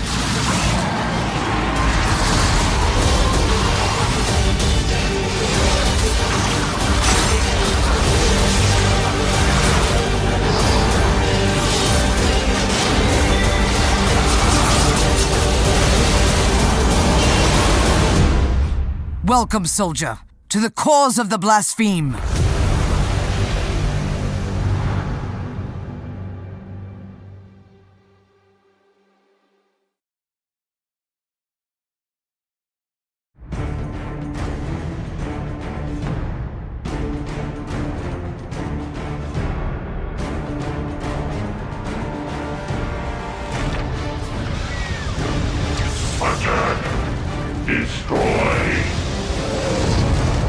This is Defender. We could use more armored units at City Hall, and we have wounded here. Red Snake, you have incoming contact. Witchcraft, Ironclad, Black Mask. What's your situation? The undead are numerous and running amok. We're falling back to 4th Station Steelhead.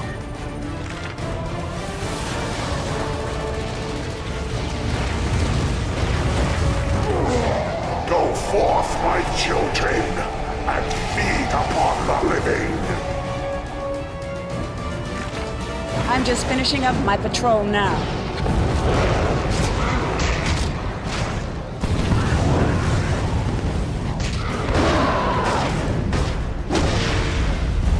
What the? I was wrong. Things are starting to heat up. The battle rages onward. Victory will be ours.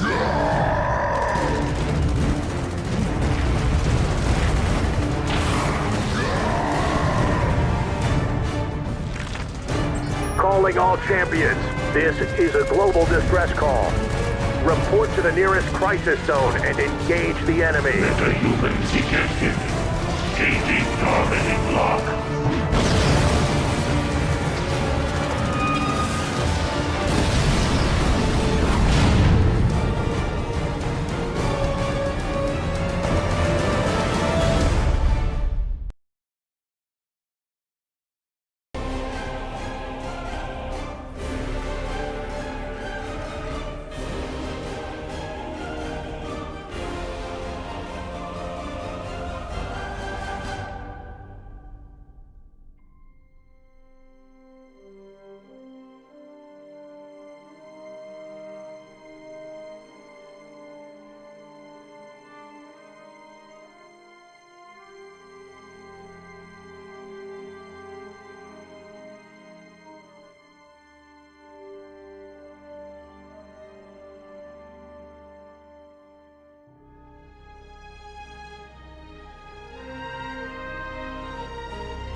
Welcome back, Utopia Polynesia workers.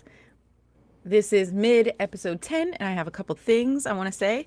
First of all, poor Bonnie. She's having internet and computer problems, so she will be in and out, hopefully. But just know that it's all good. That's what's going on. Also, though, about that lore dump, I wanted to give shout outs because, number one, shout out to Mike, aka Ambassador Kael, one of the awesome STO writers of the lore blogs. That's where the characters Wetu and Elios came from.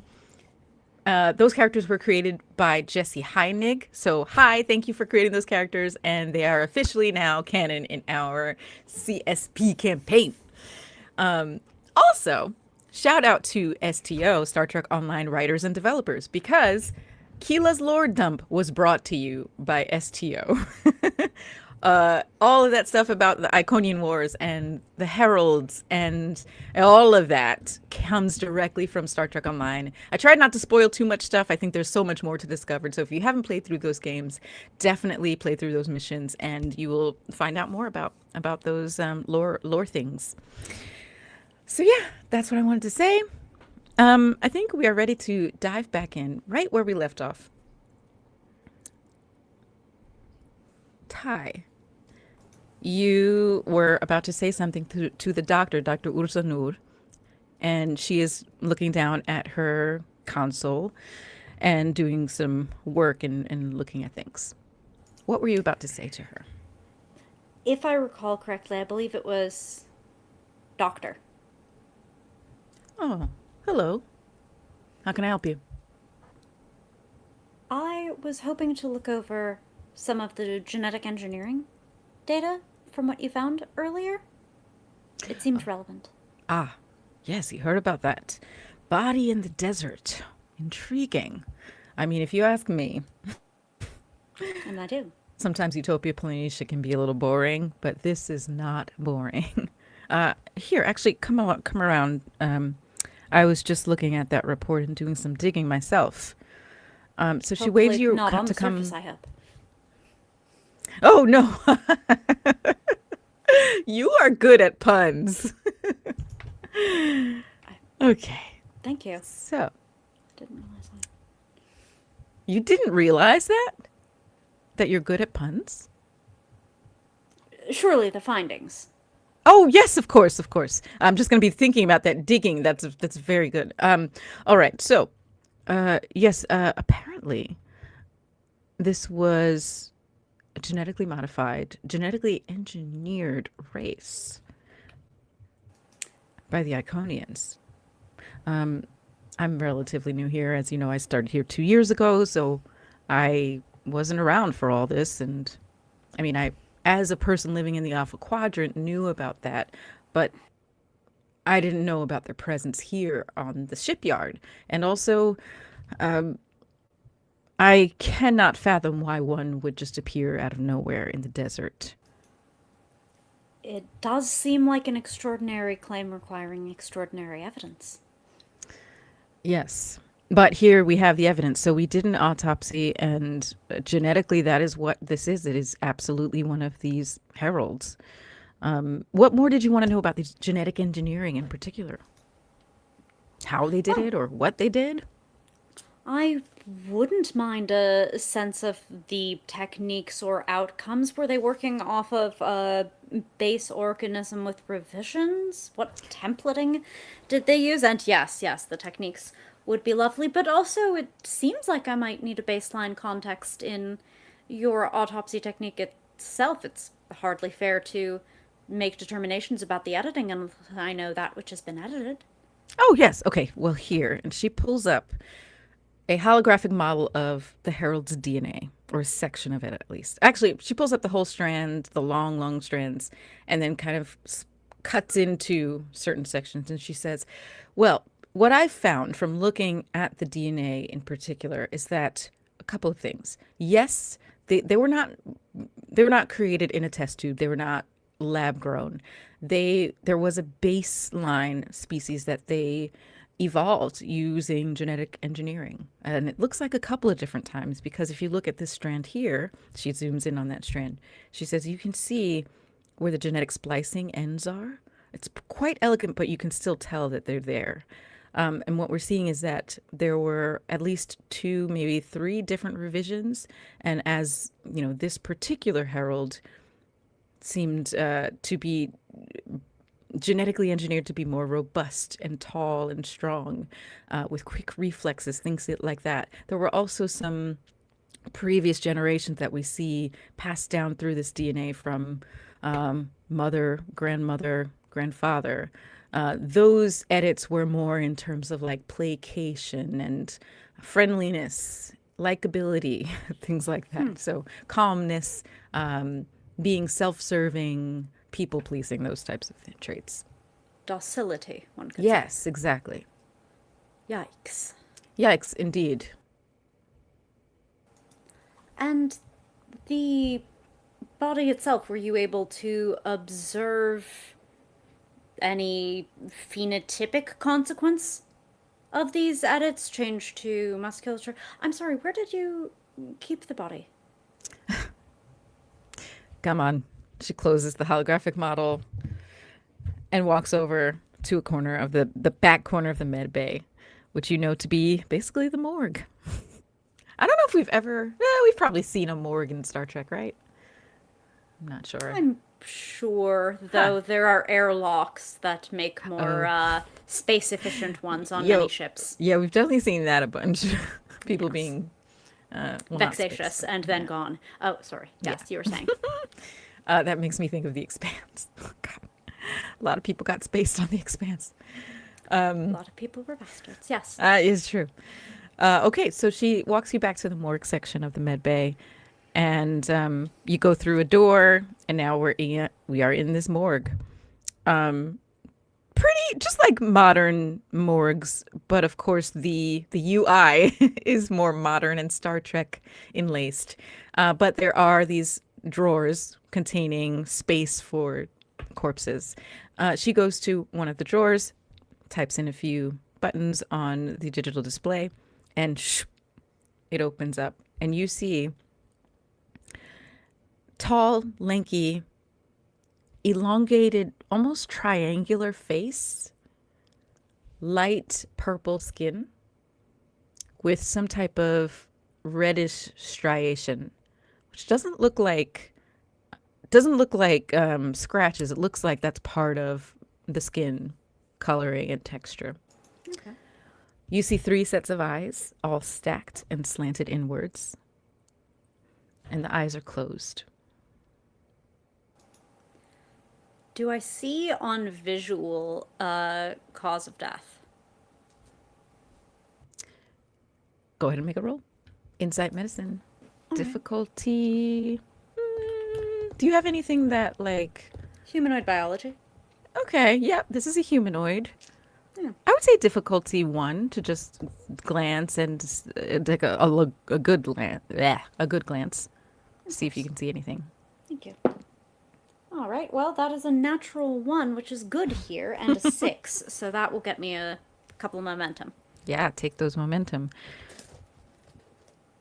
Yeah, so you look over the body from head to toe. You notice that, having perhaps seen a herald before, seen them in action, living, it's been a while though, it's been at least a few years or more since you saw one. You notice that the musculature is thin. Looks not quite emaciated, but damn near close. So this person seemed to be lacking in perhaps calories, nutrition, before they died. Otherwise, you do not see any wounds. You don't see any type of bruising or markings of that type. Would you mind as a professional courtesy with my medical tricorder? Oh, please. You are too kind. Bzz, bzz, bzz, bzz, bzz, bzz, bzz. Go ahead and I won't have you roll. Let's make this a roll because then you can. Yeah, then my science officer trait pops. Yep. Yeah, and so, brain fart. I believe the difficulty is reduced by 1 because of your tricorder. So now you're doing more in-depth scan. Difficulty 1. All right, fantastic. I think it will probably, let's see. So this sounds eligible. No, this is a medicine check, not a science one. That's perfectly fine. Okay. All right. Reason, I'm medicine. Going to pop myself a little bit of momentum, just, for fun. Yeah. And Might as well use it. well, it's 3 successes as is, so we're doing all right. And I'll get the momentum. What difficulty did you say? I'm sorry. It was difficulty 1. It was difficulty 1, so we get the 2 momentum plus the 1 that I use to ask science-y questions, technical term. All right. All right. So, go ahead. Ask your... No. I should properly be waiting for free information before I bargain. Darn it. Okay, so what your tricorder tells you, it confirms your visual check. There's a lack of... I'm partially bullshitting this, so please feel free to add actual medical things to back this up. I know nothing. I'm like Socrates. Right. There's... I will say this. Okay. There is... Yeah, I'm going to get this wrong if I try to bullshit too much. The muscle fibers are definitely shrunken. You see atrophy. That's what it is. There's some atrophying of musculature. You actually also scan the stomach contents. There's very little in there. You also see the nails have grown long. Okay, interesting. And you check its teeth. It has lost several teeth. All right. No hair on its head, but that's not unusual for this species. Okay.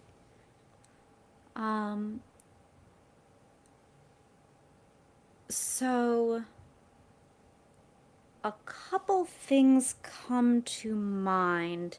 On a longer on different time scales, one starts wanting for different nutrients. That one has, a human has years of B12, as I recall. So if you develop a B12 deficiency due to, I don't know, celiac murdering your cilia in your small bowel, it will take a long time before symptoms from those manifest because you got a whole stock. Whereas I think it's something like 3 weeks to scurvy. I know it's very possible in this species, for instance, and I can kind of take a peek at the back of the book from this lovely genetic code. It might take a hot moment to, say, leach calcium from bones or the chemical equivalent thereof. What do I see in is this consistent with acute starvation or long-term nutritional deficiency?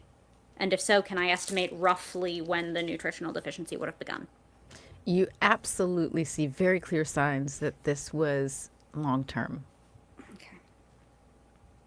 And as for when it would have started, roughly the age of this herald seems to be adult, perhaps like young adult for their species, whatever age they mature at. It had matured. It seems like I'm trying to think of how specific you could find this information, even with a tricorder. Well, I could tell you, for instance, given that there's caloric restriction, that might slow the rate of senescence of the cells. It's a weird thing that we find. So apparent biological age as compared to senescence could tell me. duration of caloric restriction, just as Okay. a very broad heuristic. It's probably not the most ideal method, but an example of the sort of thing I could look at and Cell correlate death. that, phenotypic, gene expression, all those kinds of things to get at least a picture. Yeah. Okay. So yeah, the picture you get is a couple things. Number one, having looked at the DNA recently and seeing how it was genetically engineered to be stronger and longer enduring, things like that. Normally, for any humanoid to last a handful of years or a few years in the desert with low calories, it would not be possible. This, if a human or even a Vulcan, many other humanoids, if they had been in the situation and had this level of cellular death that you're seeing and mineral loss, nutrient loss, not nutrient, yeah, you know what I mean. No, yeah. They would not be alive. They would have been dead longer than 6 months ago.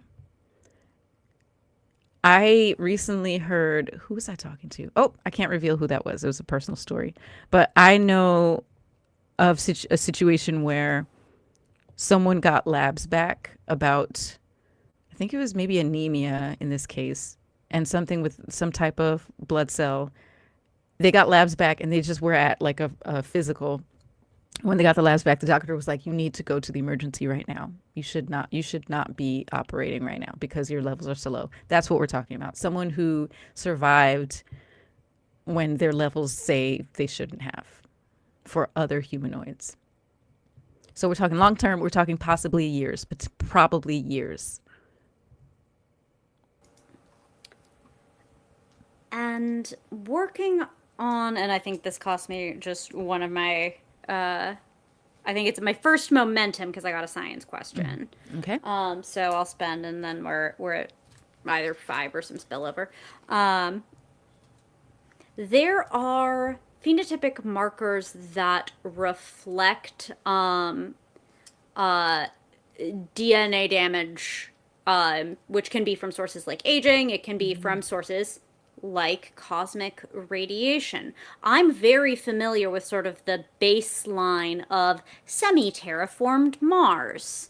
And it is going to be wildly imprecise, but again, in concert with multiple other markers, I could estimate whether that this timeline is consistent with the kind of DNA damage one would accumulate if one were wandering out here on this planet versus whether they were somewhere else. Yeah. You see a couple things. I will say this. Yes, the levels seem to correlate with Mars's levels in particular, but you have reason to believe that this person was not, if they, okay, so what you're seeing from the other levels is that they've been in this type of like low calorie starvation mode for a few years and still survived, right? If that is true, which it is because the science shows it is, what you're seeing from the DNA levels is that someone exposed to even low-level radiation on Mars, a terraformed Mars, without going into shelter for that long, literally would not, yeah, again, they would not exist. And even this species, that's not something that they genetically engineered for, like withstanding radiation. So you have reason to believe that they had some type of shelter for a time during those few years. Okay. So one can't definitively confirm whether all of this time was spent on Mars due to potentially confounding factors, but they were definitely just running and hiding out somewhere for a very, very, very extended period of time. It appears so.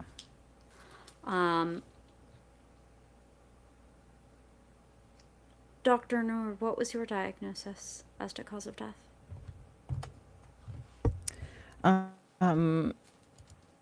Eliza searches medical terms for starvation. Starvation. Is that? Yeah, fair enough. Yeah. Yeah. Starvation, severe dehydration as well. life, it appears, does need things to live. If you would be willing to share some of that genetics data and the physiological to correlate against, I would be eternally grateful. Absolutely. If you could, please let me know if you do any further testing in bioengineering on this, because, yeah, we should compare notes, see if maybe we can give the investigators more information. Do you have the name of the investigators so that I can share my findings with them? Yes. Absolutely. Let me pull that up for you. And she starts to send you the reports that she has done. And then she's going to send you the Andorian investigator, whose name is Eve. Eve. It's like Jamie on Ted Lasso saying the name Eve. Evie. Eve. That will land very well with me, a person who has certainly witnessed a lasso. Eve. It's all poopy. It's all poopy. Eve. What is the doctor's vibe when rendering this name to me? Does this seem like, ugh, Eve, or Eve? Eve. It's pretty neutral. All right. You don't read anything into that in particular. Like my vibe, like I like my gender. All right, fair enough. Fair enough. And I'm putting that name in the chat for you, Eve. And I will get right onto that analysis and send you findings accordingly. Wonderful. Thank you so much. I'm glad you stopped by. Yes. Thank you. We should do more of this cross-departmental thing. Assuredly. I am sure it would be data.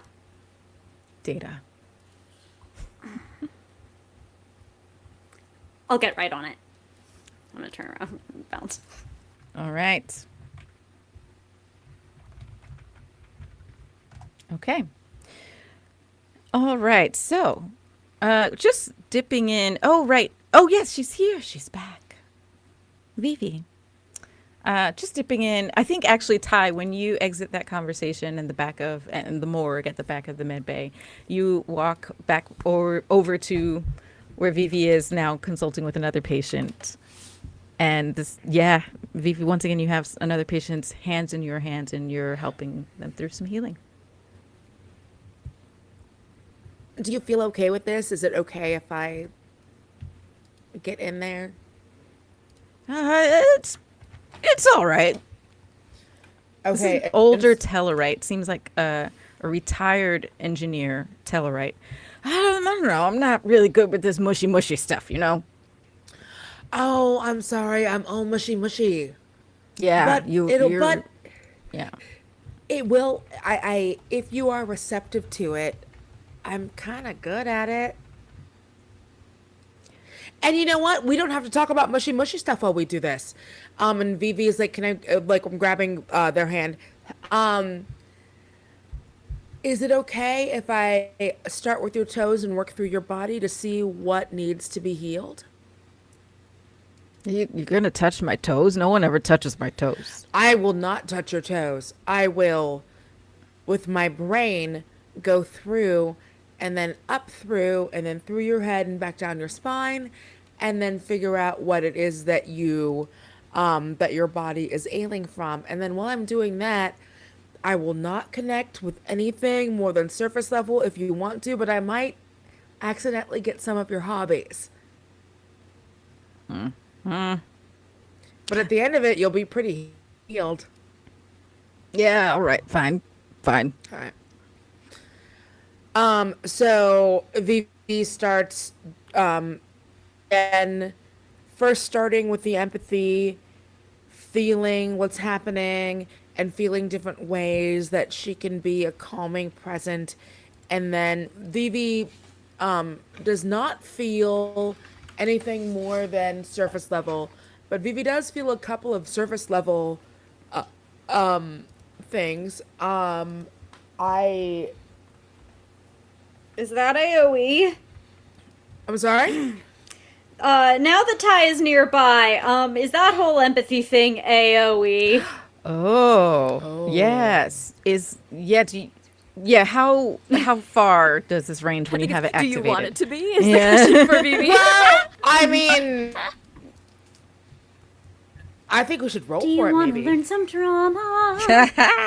I love this. If y'all are both Do open you to want this, to help some ma'ams? go ahead. Yeah, let's make that same roll. Because as there before. are a couple true who want to kill each other, but they can't. All right. Let us roll. Just because I like her. So And she's really sweet. There's something about her spots. And they want to play, but illegally, they're not allowed. Deploying Disney in 5, 4, 3, 2, Nothing. It's legal just- box. Yep. Oh, they're inventing them. You know they've got those. Oh, I'm sure they already have. Oh, they got them. All right, I rolled a 7. Oh. And a 6. Okay. Oh, Mike, Yep. I love you. Yep. Mike in our chat says, threat for you, Eliza. Might be related to the singing. Might not. Ouch. That's some shade. I love it. Thank you for the threat. All right. Sorry, what did you get on your roll? I got a 7 and a 6. Okay. That's 2 successes. You needed 2, same as last time. And yeah, it seems to be working because this gruff engineer kind of mellows out. Also, you pick up something else nearby. Feelings of might I say, regret, sadness, guilt, Shame, apprehension, like forward-looking apprehension, and just I don't know how I got the sense that this was a little spatial for Vivi. So also just like that thread, the thread just like feels Casward. Yeah. Oh my! Whoa! Are you all right, Vivi? How I haven't. Okay. So Vivi does the healing, goes through, relax your toes, relax your joints, relax your all that stuff, while Vivi is being pushed and her brain can't stop going to her friend, who was clearly going through it and doesn't want to talk about it, but her friend is clearly, everything inside is crying out for them to connect with someone without having to say what's wrong with them. At least in my brain, I can roll for that. No. Oh, you get I love for that to have been what you take. Like, you might be right, you might be not. That is certainly the interpretation, and I love that. No, it's like, oh, my friend, they're like having like a moment, and so like Vivi's trying to heal this, and then Vivi's also like, I can very much feel that my book club buddy, my friend, they are going through some stuff. And so Vivi is like kind of feeling it and wraps up with the healing. Hey, how are you feeling? I learned a lot from the autopsy and genetic engineering results. It was productive. Would you like some tea? We did just have some. Are you? We did. You We all right? just I very much enjoy tea of any kind. Green tea, other tea, just kind of relaxing tea. If you want to go have some tea. Oh, all right. Yes, certainly. And so Vivi kind of starts walking and leading Cass towards like Vivi's quarters to get them some Earl Grey hot. And so they get in there and Vivi sits down. I was just having a feeling when I've been working on healing some people in the med bay that maybe you like tea and maybe you don't want to talk about how much you like tea. but maybe tea is very significant to you and you really enjoy tea and you like being around tea and you like the way that tea makes you feel. I have casually 3 success insight commands to pick up what you're putting down. So I will drink deeply of the tea of a, when it burns your tongue so that like you feel it the next day, and Ty just drinks it anyway. I go to the replicator. Earl Grey tea, hot with 1 ice cube in it. I never thought of that. Sometimes tea isn't what one is supposed to have.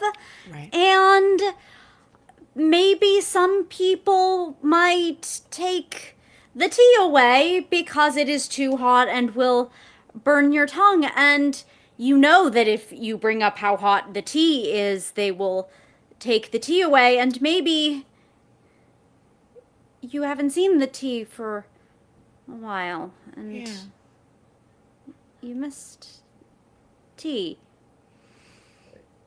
I have been in the position where I love tea. I love many kinds of tea. And I have been where I have missed a kind of tea. And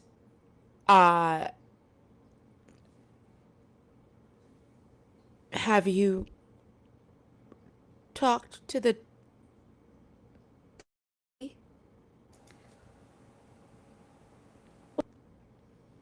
tea didn't talk to me for over 100 years, and then when the tea found out that I am a tea drinker,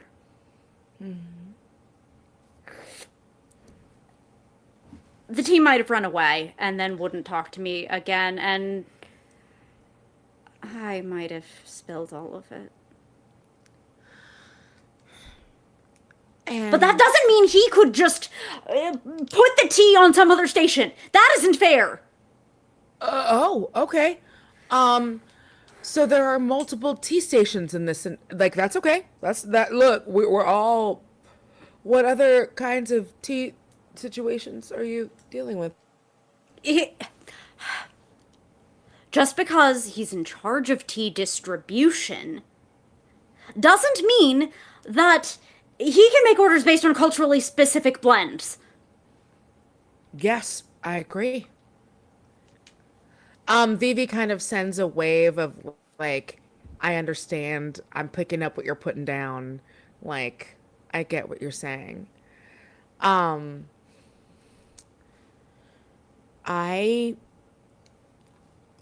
will not offer you any advice because I don't have any to give and you didn't ask for any. But what I would like you to know more than anything is that anytime you would like to come here and talk about tea, you can talk about tea with me.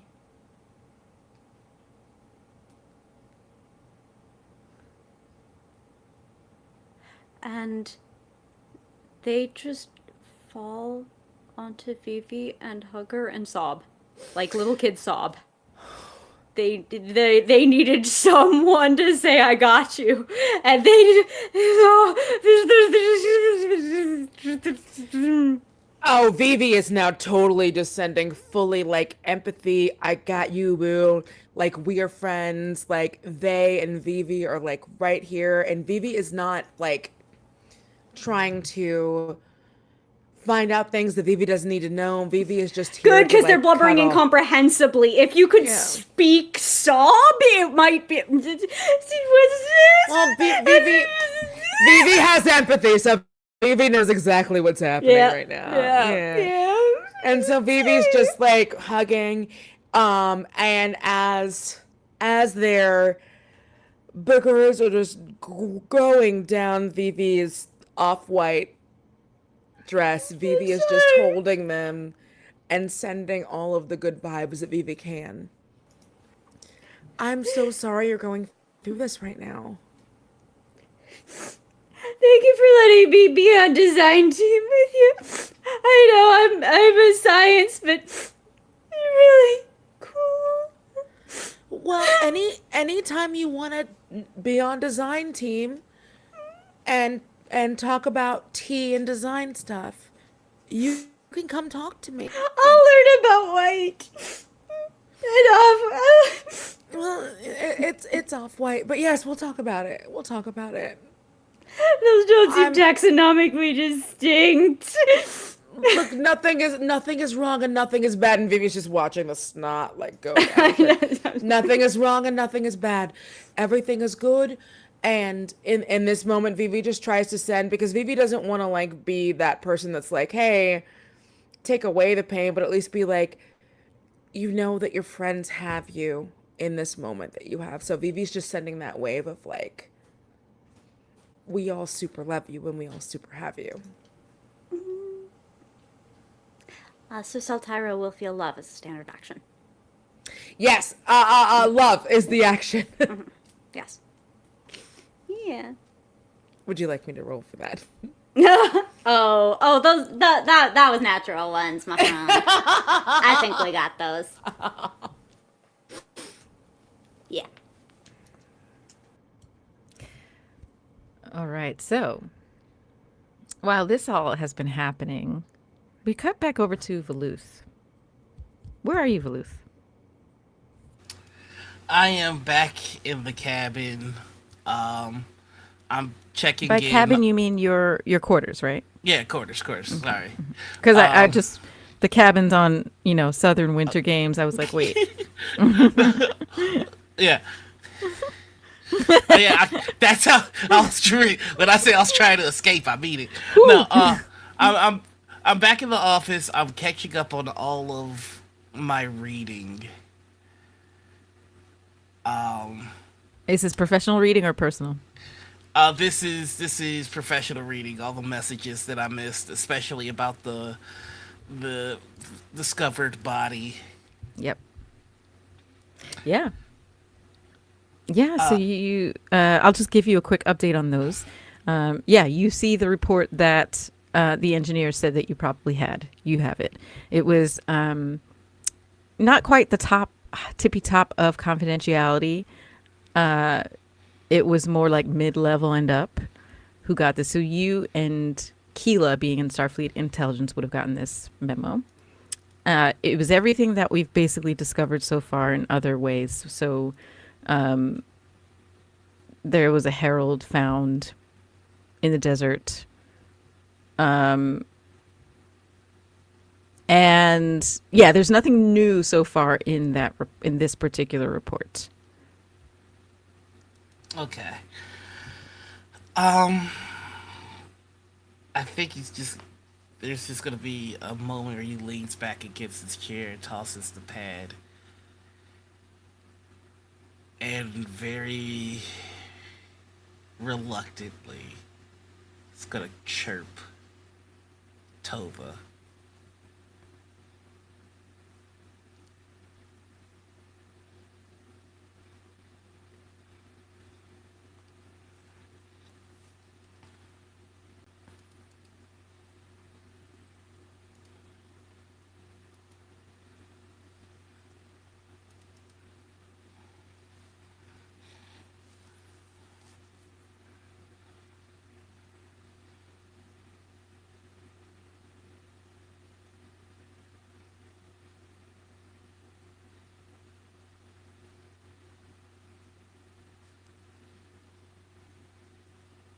I think you might be muted.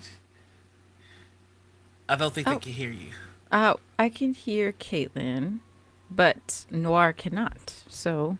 Oh no, I can hear the chat saying everything's muted. Oh my bad. Everything, everyone. Chat, can you hear me? Oh, it seems like everyone. Oh, okay. All right, can you hear me now, chat? How are we doing? Cannot hear when Zoom. Oh, one of the scenes is muted. Okay, that's what it was. All right, but just to reiterate for everybody, in case you missed it, Veluth is just at their desk reading up on the body after realizing there's not much that he can do. There's not much in the way of his expertise. He chirped Tova. Yeah, and then Tova had been still sitting in the lounge, trying to just do something to occupy her time while she is not actively on shift, and so was spending time in the memories of Benway Kaz, who was the host prior to her, who was a leading expert in hypothetical warp field mechanics, and so just like trying to like put a little bit of her symbiont's desire for like getting involved and like greatness and like getting to like the heart of a certain topic and stuff. And so I think she was just kind of like pulling up maybe articles about Benway, or like she has the memories, but I think she's trying to like figure out how to like reconcile these as being her while she can still read about them even though she didn't do them but she did, kind of a thing. So that's what, just for that, she's still in the lounge like working on it but like looking kind of confused, and she gets the chirp. Do you say, what do you say? Tova, I would have you report to my office at your earliest convenience. She kind of like puts the pad down. Lieutenant Tova Cass, I would have you come to my office at your earliest convenience. She taps the badge and says, "On it, Commander." Which is, I would say, the first time she has called you Commander since since being on the station. And she will pack up and head towards Veluth's office. Okay, you arrive. Door opens. Kamenuk is not here. Kamenuk has left for the day, so it's just Veluth. Commander? What can I do for you? Lieutenant? May I speak to you in a capacity that is not Protocol or Starfleet?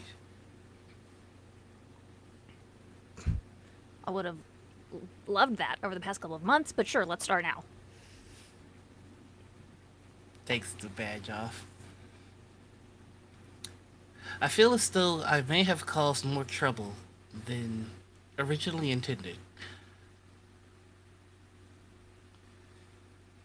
Okay. Which part? The part where you told me to get over the memories that I have as that are a part of me now, or the part where you told me that you've been actively avoiding me for the past couple of months and that you think I'm dead? Or another, or a secret third option? It was the second option. Got it. Yeah.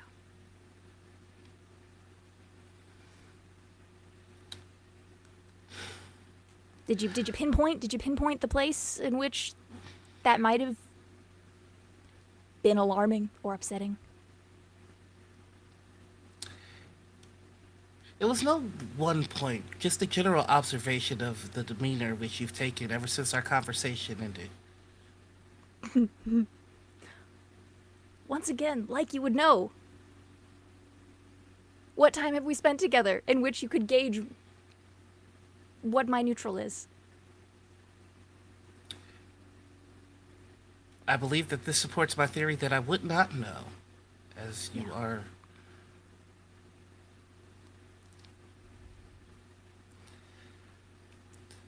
To be transparent with you, Tova Cass, my views have not changed. I regret how my perception has caused you to feel. I wanted to reiterate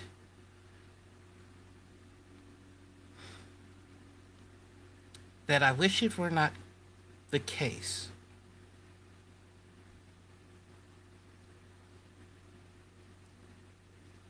That my friend is no longer with us. And how'd you get to that conclusion? You want to walk me through that one more time? I had a rather interesting revelation today in a conversation with V.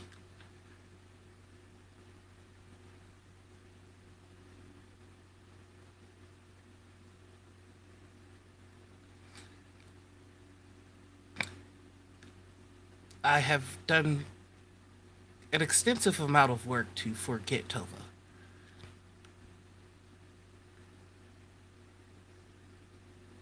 Through interference, I find our previous encounters have returned to the surface of my thoughts.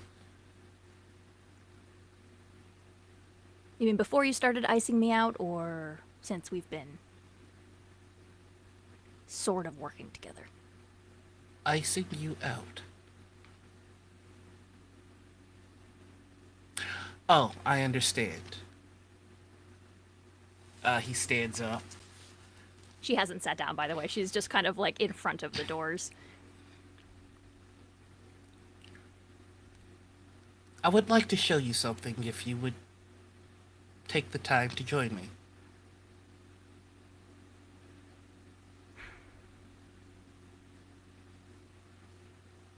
Fine. To the Hollow Suite. He's gonna walk you to the Hollow Suite, and when he walks in, Veluth Protocol, passcode 324 Delta Tova. And Activating program. And the Hollow Suite takes the form of a gallery, and there's artwork about at an easel, with a new painting of a ship. You're still working on stuff? I find it a relaxing activity, and this is a rather efficient place to hide when book club is unbearable.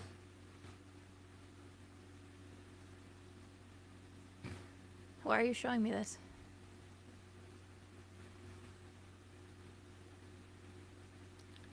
I am unaware, but I felt the need to.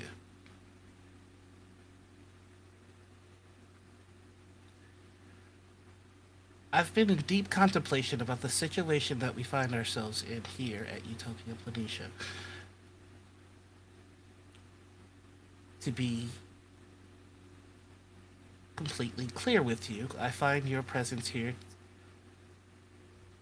to be taxing.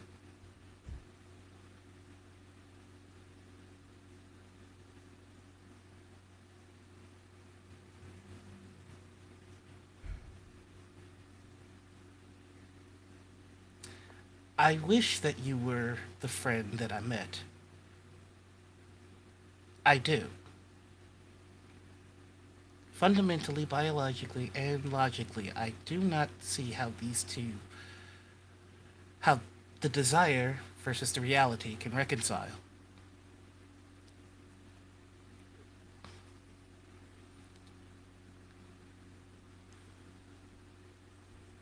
Art is a culmination of your emotions and your experiences. It's subjective. There's no one way to do it right or wrong. Living, being a person, it's the same thing. You're a culmination of your experiences, and the people you've met, and the people that you will meet, the person you were and the person you'll become, because every day that changes.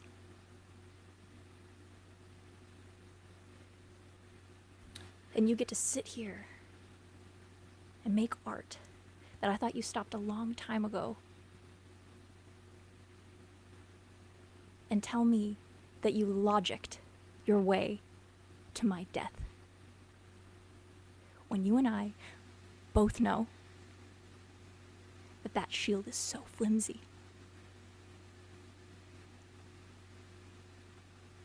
You don't get to pretend with me, because I'm still her. No matter how much you think I'm not, I'm still Tova. I still know and remember everything, all of the time we spent together, all of the letters we sent back and forth, all of the times you comforted me when I was stressed about being at home, the times that you confided in me about how much you would feel and how much you wish you didn't. But you do, Veluth. You and I and all of us are a culmination of our experiences and our emotions, and you, in particular, are not exempt from that. And I think she kind of like raises one hand to the artwork surrounding them, I think sort of mirrored in a vastly different emotional standpoint, but mirroring 10 years ago in the gallery in Chicago on that rainy night. She raises her arm to all of it and says, and I think this just proves that. You don't get to pretend. You don't get to pretend that with me.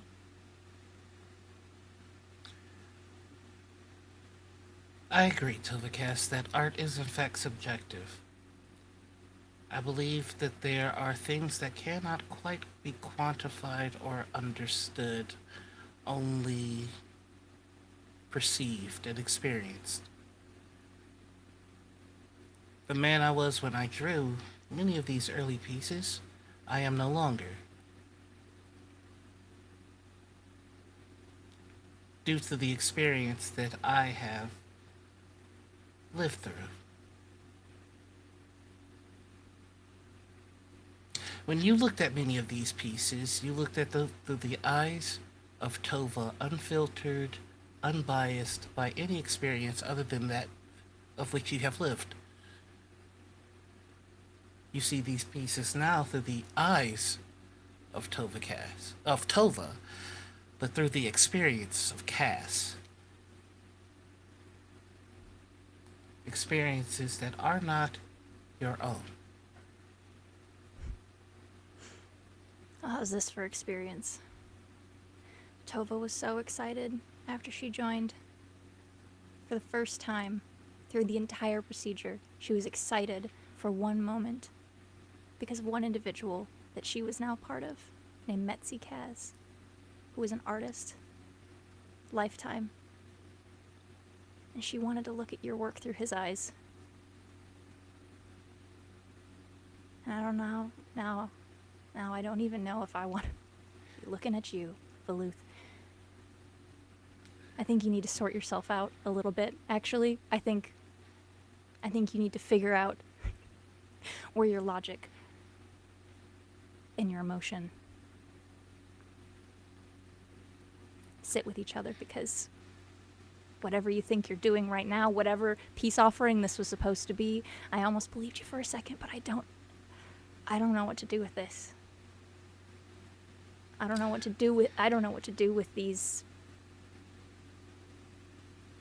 feelings that you won't admit to having. If you want me to file for transfer, that may not be necessary. The request may be made for you.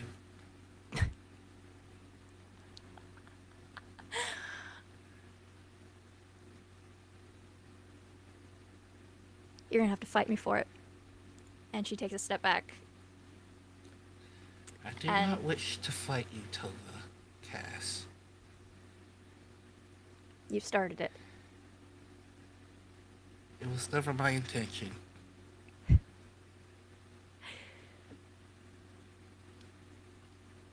course not.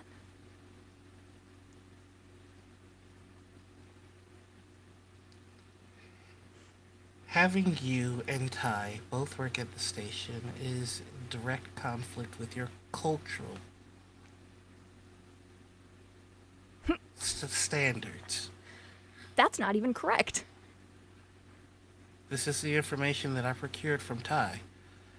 Yeah, we can't resume a romantic relationship. There's nothing in the rules about working together. It has already begun to cause conflict within the station.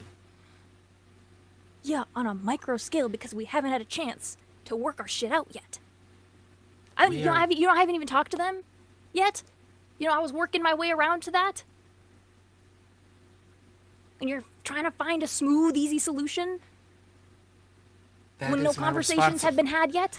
That is my responsibility, Tova Cass. Yeah, on the professional level. We gotta figure out the personal stuff first, and then we will come to you and figure out what that means. But right now, we don't even know what this means, and she just, gestures off into, a vague direction, meaning Ty. We don't... You know what? Maybe we will say, screw it. Screw the Trill Council, whatever the hell. And, systematically end the lifetimes of 2 Trills. I don't know. I'm not sure.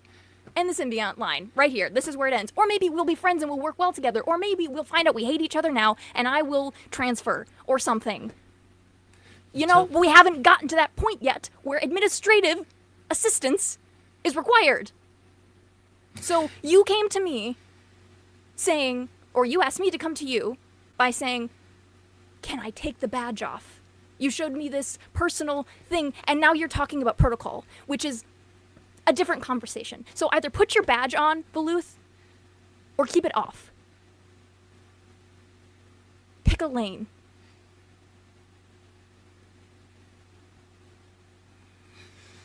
I don't want to fight you either.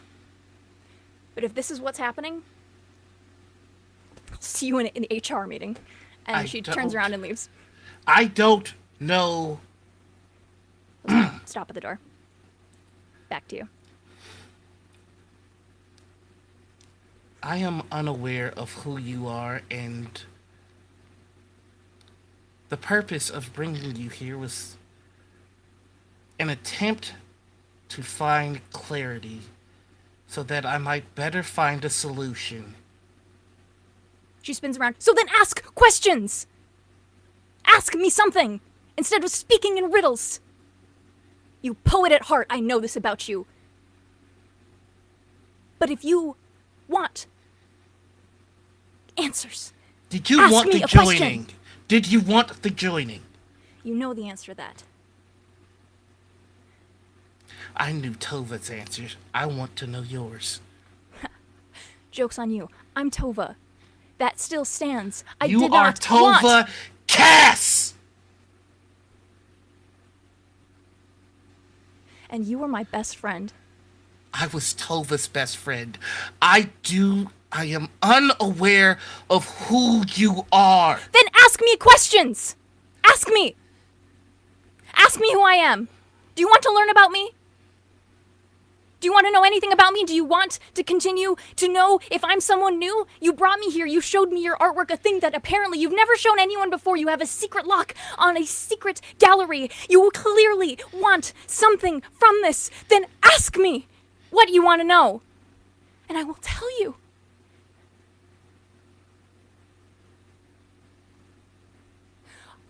Or let me walk out. It's up to you. At this point, it's up to you. Understood. Puts the badge back on. You are dismissed, Lieutenant.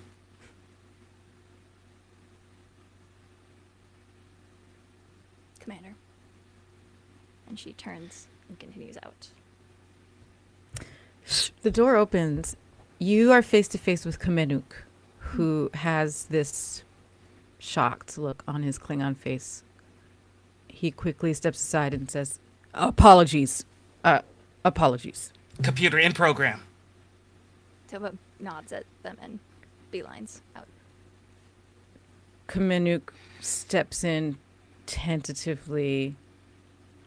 I apologize, Commander. I was looking for you to discuss the reports from today. I know you just got back into town from vacation, and I thought you would want to be told, updated.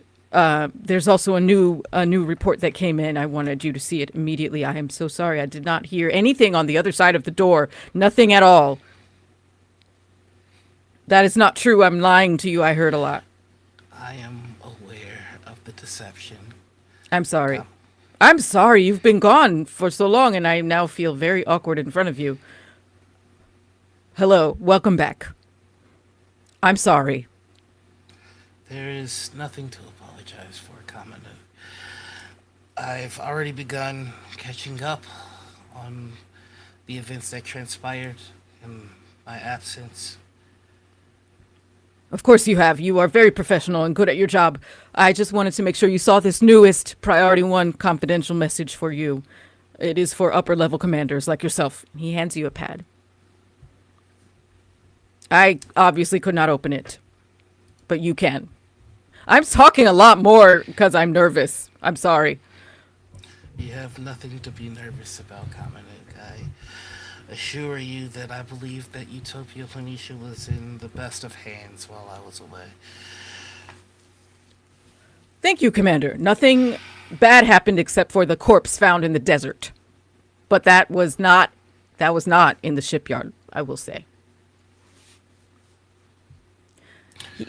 So you have the pad in your hands. Uh-huh. And you see this alert for a Priority 1 confidential message for upper level commanders of Utopia Planitia. I'll open it up. You open up this message. It's text, and it is from the investigator. It is also addressed to the Utopia Planitia Command Security Board, which, as you know, you are a part of. As an upper level commander, you are keyed in with all security concerns and threats on the station. So, from Investigator Eve, here's what the message says. Confidential report on further findings from the desert. Medical has confirmed the body is a herald and likely had been subsisting on Mars for years since the Iconian War. Upon examination, the herald's items found on their person were simple clothes, and then a bullet-pointed list. Simple clothing, as if dressed like a civilian. Clothing was mostly torn and worn down with some mismatched Starfleet and civilian clothing items. Some type of messaging device, the battery and power completely drained and dead, being worked on by engineers. Recommendation: Level 3 security lockdown of station. Cite as generic security concern. No station-wide announcements to maintain calm and root out others if they are here. End message. Very good. I'll brief the team shortly. Kamanuk. Yes, Commander. I need you to reach out to Starfleet. I may find myself in need of Trill cultural consultation.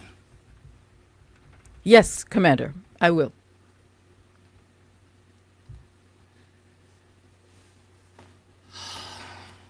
Commander.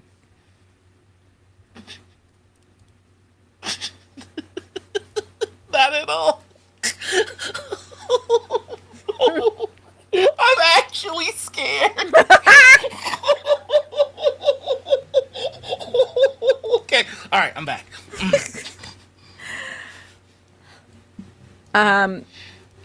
We need to meet. Your office is available, isn't it? I need to discuss the possibility of refugees on Mars. We'll need to get out of the station and look for them as soon as possible. Very good. I'll meet you in my office. Just kids to chirping, heads back. You head back to the office. Standing outside of your office is Ty, and you both enter the office. How can I be of assistance, Lieutenant? I went over Dr. Noor's results from the autopsy and gene editing. It seems clear not only that they were on Mars, but they were in some sort of shelter. It's possible they weren't the only one, and they were in terrible condition. I think we should mount a rescue mission at once if possible. I agree. Here is additional information that's come down from Starfleet. This recommends a lockdown.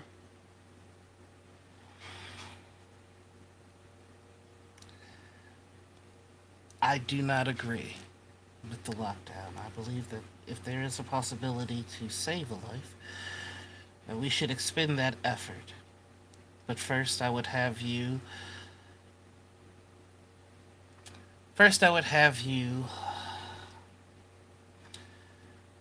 project what resources and that we would need to mount such a rescue. I'll give that report to Starfleet in order to petition and petition for clearance to mount this rescue mission. Are you all right, Commander? You seem... Apologies, I'm somewhat distracted. Well, this is of the utmost importance. Lives are at stake. Of course. And we will uphold Starfleet protocol and do all that we can to make sure that we help as many people as possible. That is the purpose of the station, and it is one that we will endeavor to pursue. Commander, you're in charge of the station. There are lives within the scope of your command to look after. You don't have to petition Starfleet for a goddamn thing. Part of my responsibility is adhering to protocol. That means that if I am to mount a rescue mission, I need to have Starfleet's approval. The best way that we can do that is to provide them an extensive list of everything that we will be using and the measures that we are taking to mitigate risk. I'll have the report for you within an hour, and I suppose that'll just give you some time to think about the kind of leader you want to be. I feel as though there is something that you would like to say to me, Lieutenant. Help me save lives. I think it's what you want to do, too. I think under there could yet be a good commander. A good commander is one that operates within the spectrum of the rules without breaking them because they exist for a reason, Lieutenant. Is that consistent with the history of Starfleet, Commander? I'll have to do a review. I'll be on those reports very soon.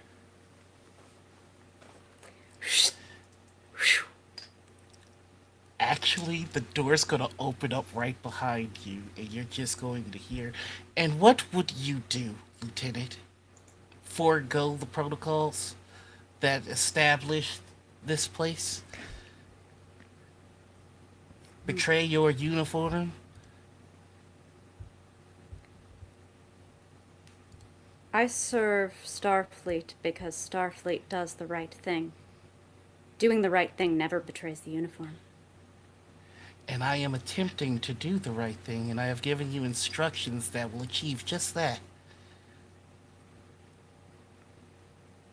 Commander?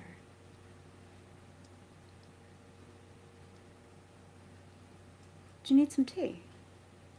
Apologies for the outburst. It has been a trying day.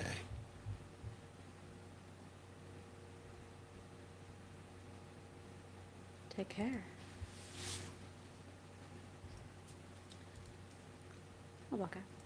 I have reports to write.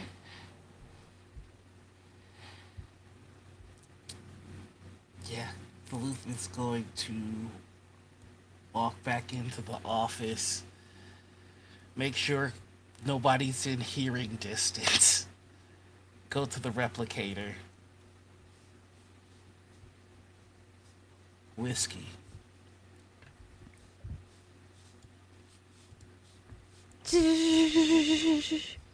You immediately know, after you order this whiskey from the replicator, that what you're getting back is synthahol. Mm-hmm. He just puts it on the table, doesn't drink it, just looks at it.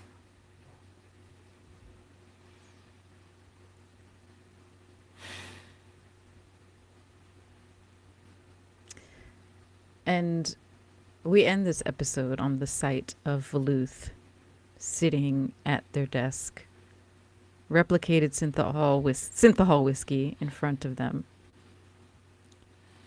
taking in what was a very, shall we say, eventful evening on Utopia Planitia.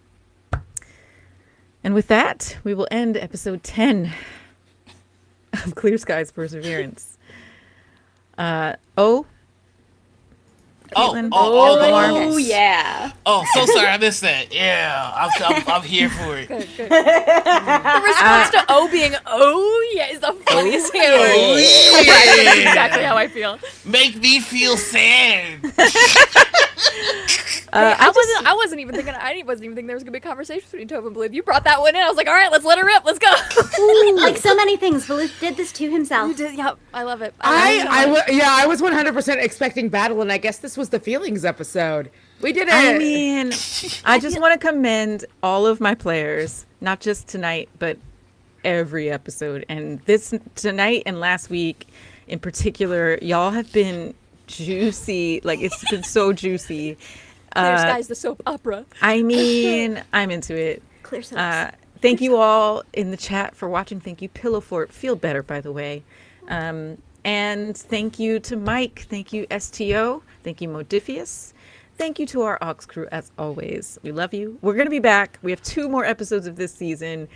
Tell your friends. Hide your kids. Hide your wife. Knuck if you buck. Knuck if you buck. Lay down your edges. Just get ready, Like y'all. Veluth, it turned up tonight. Things are heating up on Clear Skies Perseverance. Don't miss these last 2 episodes because I can already see, holy crap, it's going to be real. It's going to be live and real. Okay. Good night. Thank you so much. Bye, y'all. We'll see you.